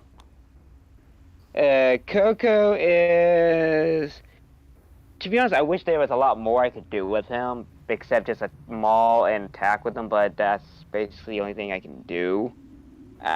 Or charge. But you're gonna do that often. That's almost every companion is that way. Well, I have charge, maul, and multi-attack. Those are the only moves I have for him. Yep, you're gonna see that often with companions. Yeah. That's why Which our is no main big. buddy's gonna be No an big. NPC. Which is no biggie. So, how far is Coco from the nearest zombie? The zombie from Coco would be about 15 feet. 50? Fuck. 15. Oh, 15? Okay, yeah. So Coco is gonna walk up towards the nearest zombie, and he's gonna use multi-attack. Okay, go ahead and roll it. Actually, he's gonna make a perception check. Yeah, he's blind as fuck. Go ahead and roll me to hit. That's a 13. Okay, go ahead and dish out your damage. For the beak, it's gonna be a +6 to hit. I can either hit with an 8 or 1d8 plus 4. I'm gonna risk that, so I'm gonna roll my 1d8. And it rolls an 8, so that's 12 for the beak. And then for the claw, 6. Well, another 6, so 12 plus 4, that's 16 on the claws. So 12 plus 16. Yeah, 12 on the beak, 16 on the claws. Alright. So Coco, yeah, kind of just sneak up on this one zombie with its beak, just chomp down on its ankle and just rip it, throwing it prone as it just starts clawing at it, the zombie's face, just completely ripping its jaw out of place, not allowing it to screech before just clawing it into its skull and just splitting it open, killing it instantly. Funky. Coco's going rage mode. And that Would end your turn. yeah. Lavinia, moving over to you. Well, Lavinia. Oop. Hold on. Lavinia is going to cast Arcane Weapon on Okay. the spinal cord. Alrighty. And she's going to go as close to the nearest zombie. Make a perception check. Go ahead and make me a stealth check. Oh boy. I have a +3, so this hopefully will work. 12, 13, 14, 15. Beats my 13. So, it does not notice you as you approach it. Go ahead and roll with advantage. Alright. So bring in the spinal cord down hard with thunder power. Alright, go ahead and roll me to hit with advantage. Alright. Oh, I need the light on. That is 19. And that's your highest one of the two. Yeah. Still hits either way. Hey. Go ahead and dish out your damage. Alright. Let's try to roll based on the fact of the spinal cord and the thunder damage that was added with it. Yep. So you just dish out your spinal damage and then roll out your thunder damage after. Let's see. Alright. Let me find the entry on that. Okay, spinal cord. So it's like a whip. It's like a flail. Yep. Okay. So on a hit, 1d6 bludgeoning. It's got to succeed a DC 17 Constitution saving throw or become paralyzed. That is a 17. Okay, so it didn't get paralyzed. Unfortunately not, but go ahead and roll out your damage. Alright. That's like, let's see, what damage did I get here? You said it was 1d6 bludgeoning, didn't you? Oh yeah, 1d6. Alright, so rolling. 4. 4, and then roll me another d6 for your thunder damage. 4. 4. So 4 points of bludgeoning and 4 points of thunder. Do a little something special here. Okay. So as you just sneak up behind this particular zombie and just straight bash it on the back of the head with your spinal cord, it doesn't manage to keep its balance just from the sheer impact and unexpectedness of taking a blow to the back of the head, and falls completely prone. Does the grubbery get a move? That is up to you. I'll have the grubbery approach the zombie next to it and bring that arm like karate chop down on top of it. Alright. Just so you know, the Bone Golem does have a multi-attack where it makes 2 claw attacks, a regular claw attack, and a dreadful laugh attack. Alright, so we'll have 1 claw attack, like just right down on the zombie, and then when he's done, he can go over and kill what I just knocked over. Sure. Alright, go ahead and roll me to hit. Actually, let me make a perception check as it approaches. Yeah, it's blind as fuck. Go ahead and roll me with It's like advantage. they're all rolling with disadvantage. Alright, so that would No, be they just keep getting like a 4 or a 6. Damn. Switch die, maybe that might be better. D20? Yeah, and roll me a d20 twice and then take the higher number. That was an 18 and 7. 18 plus 8 will definitely hit. Go ahead and roll me 3d8. All right. Find that here.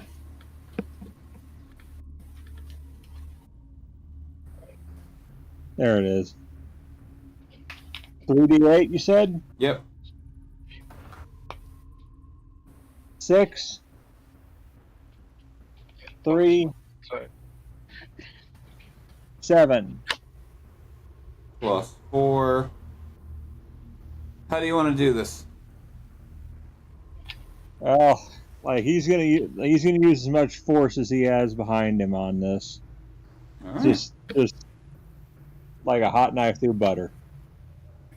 As you watch the bone golem kind of just like creep up behind this Like a bony zombie, knife through butter. lift up his arm and just straight down hack. Just the sheer size of his claws just ripping through his flesh in 3 different ways. And just with his opposite hand, just scooping up the remains as it's mid-fall and just literally inhale the remains.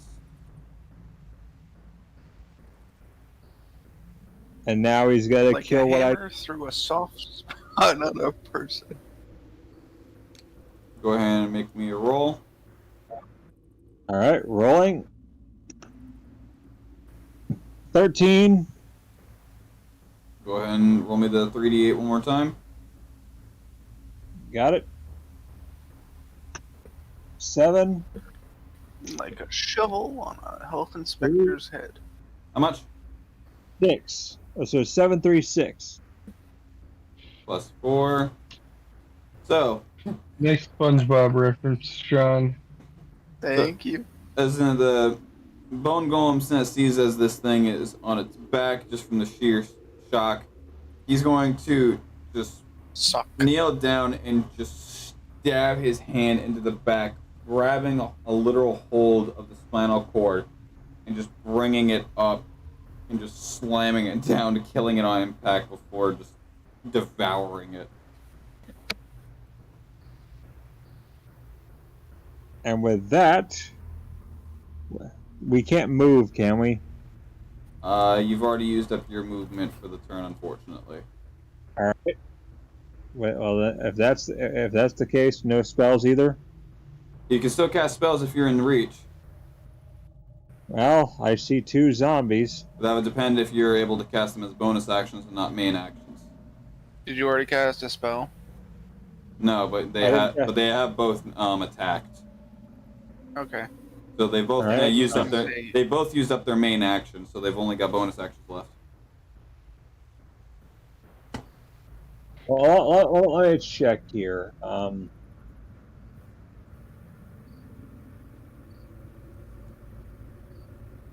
Oh, my death metal has finally started popping up on my shuffle. Bonus action, I can change the damage type of my arcane weapon, Okay. which will change from thunder. Thunder, To add- thunder. Okay. You want to end your turn there? Yep. All right. Next up, Braxton. What is the closest thing to me that I'm able to kill without hurting anyone? So the closest one would be this zombie right here, as you are right there. Although sadly you would have to hurt it. Is he within my movement range? What is your movement? 30 feet. So you'd be able to at least push up this far. And it would be about 20 feet. It'd be 20 feet far from you. With Coco 10 gonna feet do from that. Wait.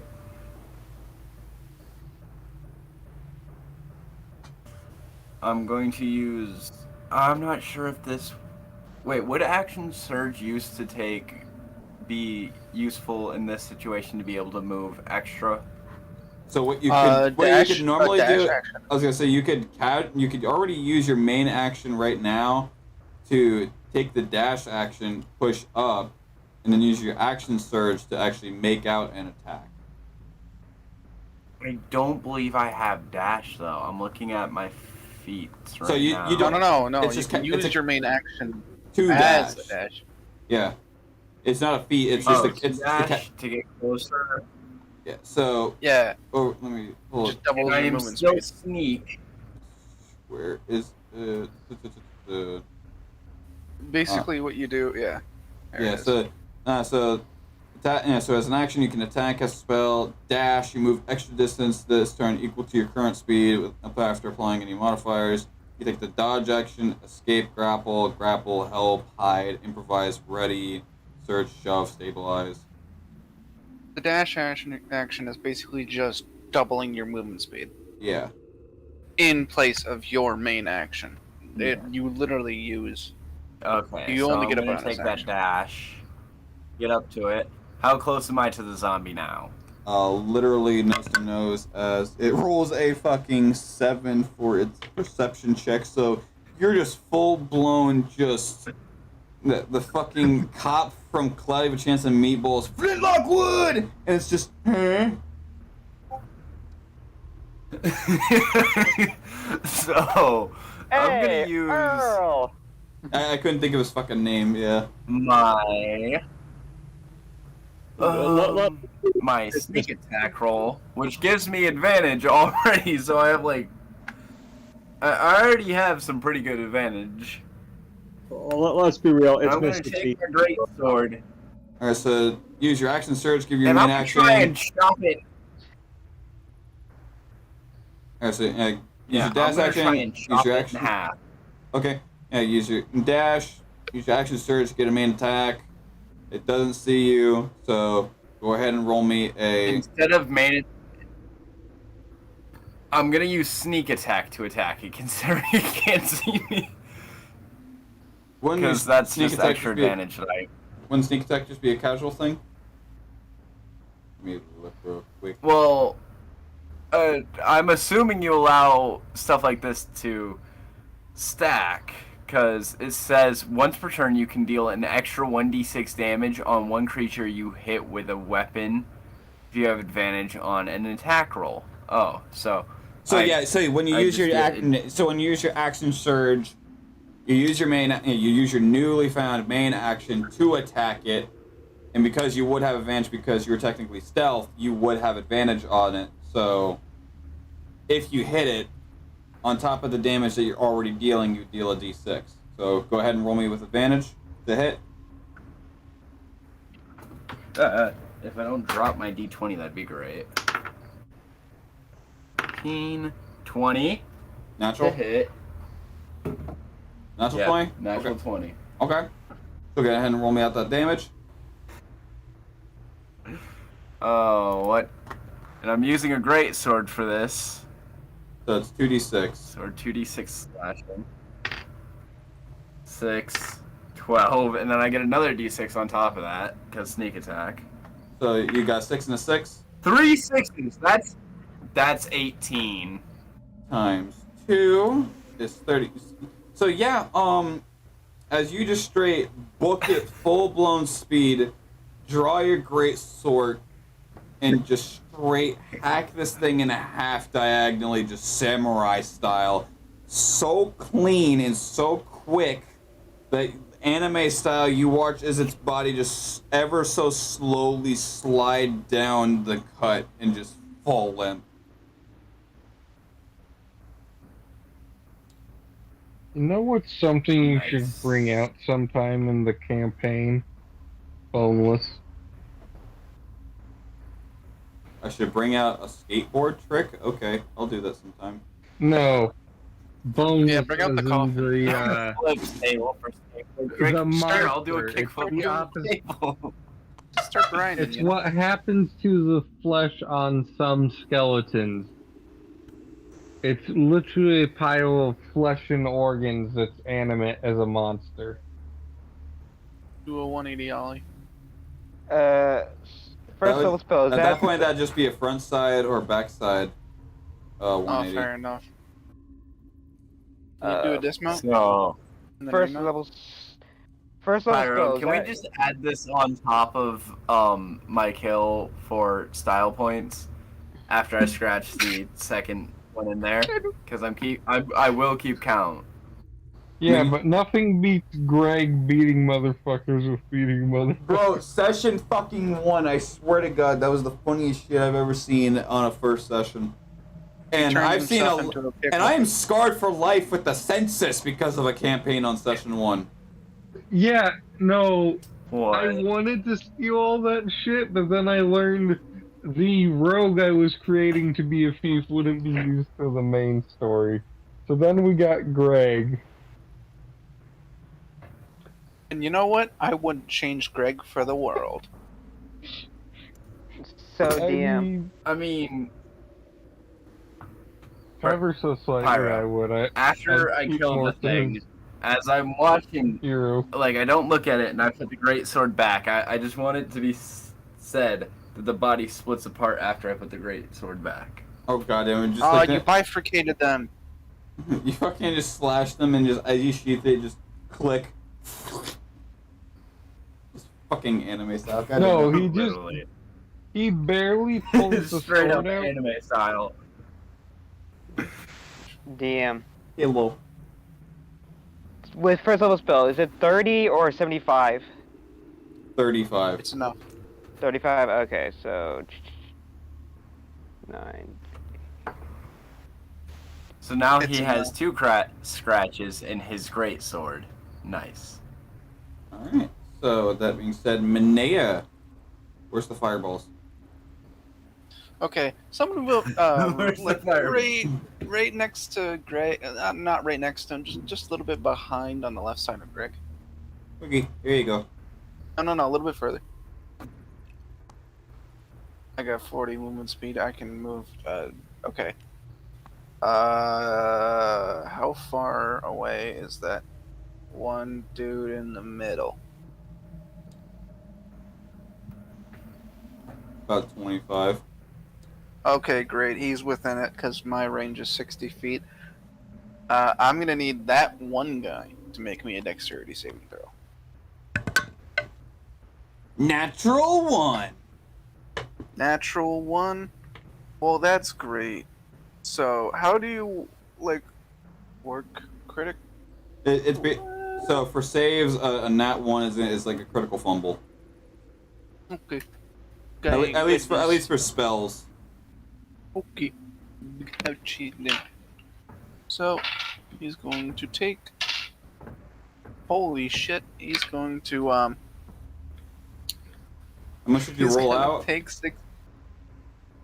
I did 2d8. He's gonna take 16 points of fire damage as a single like feather falls down, lands right on his head, and he just bursts into flames.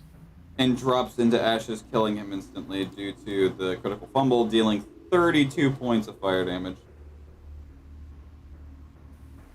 Okay. And then I will just aim back. End my turn. That's it. Okay. Now, Rhinal, Mr. Invisible. Invisible. Push up this way.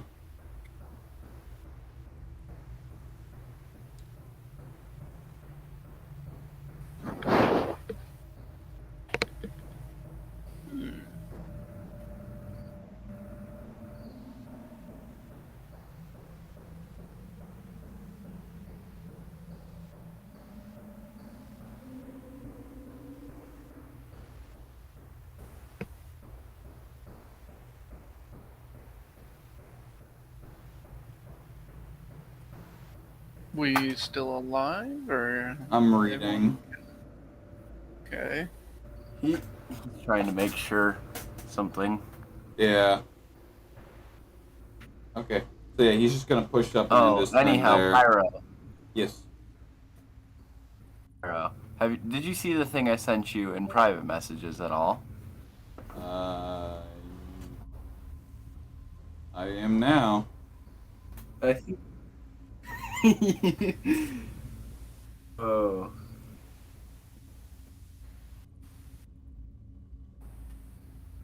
Well then.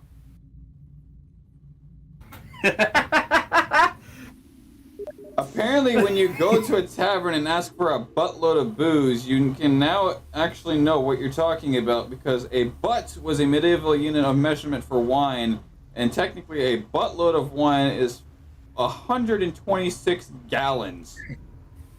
Well, I mean, it's the same thing as asking for a fuck ton. Because you're technically asking for a ton of whatever. The more you know, kids. That's literally what I said. When I say I want a fuck ton, I meant a fuck ton. Literally wants a fuck ton. What are those two things jumping on? What the fuck? Oh, that was if I instead of drawing it, I can just make an arrow. Oh, that is so weird. Hey, Oh can my gosh, it's so you can be like, hey, where's Braxton? Me. Like, you're right here, bitch. Yeah. This motherfucker right here, kill him. Everyone, kill him. This motherfucker. Wait, actually, what is that? Is that something we do need to kill? That is a goth. That is essentially a subspecies of beholder.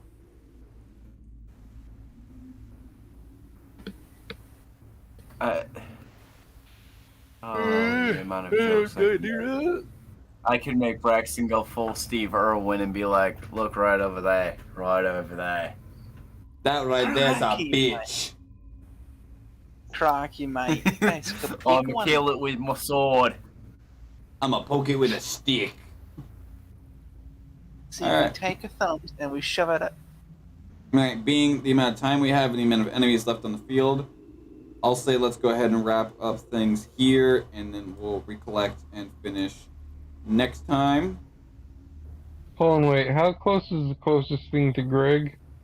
That would be 5 feet. About 60 feet.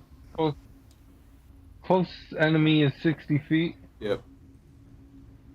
Alright, Greg's gonna move up 30 feet. Okay. Charisma saving throw. We're using a different dice this time just to see what happens. That is a 14. What happens if it meets?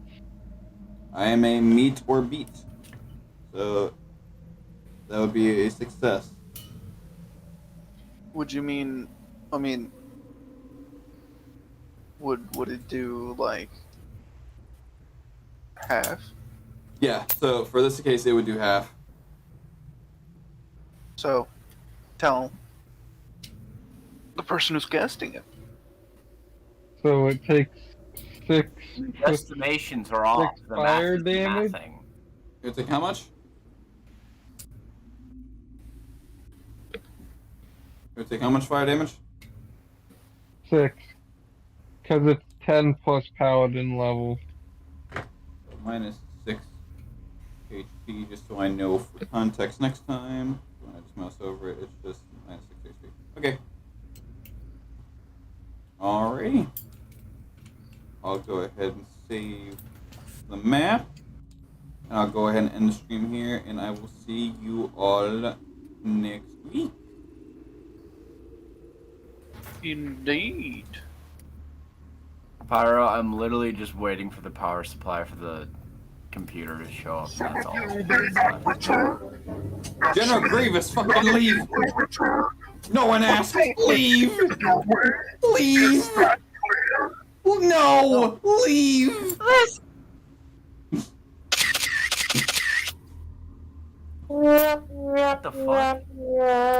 I just got caught in 4K 60 frames per second on a Polaroid camera.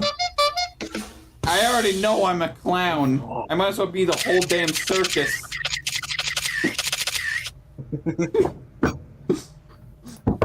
God damn. So, yeah. So once you get that in, Oh, let Pyro, me know, let's and not I'll throw text Steve you my first. address so you can. Pyro, guess what part was the first one to show up? So what? Guess what part showed up first out of all of them? The motherboard? No. The 3070 Ti! Really? The 3070 Ti showed up first? The last part was my, I swear my sense of humor is broken.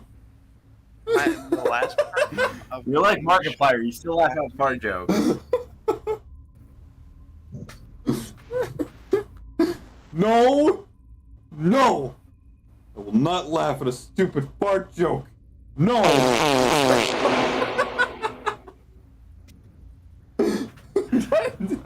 What makes it funny is the fact that the echo had an echo. I'm looking at the stream right now, and Pyro is just dying on stream. I would resort to fart jokes, but I do have one that's pretty funny, I guess. I just want to see if it breaks the DM. I want to see. Oh no. Okay, so here we go.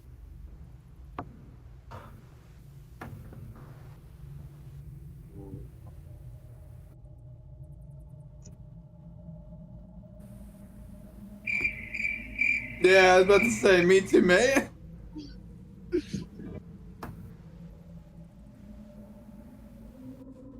Alright.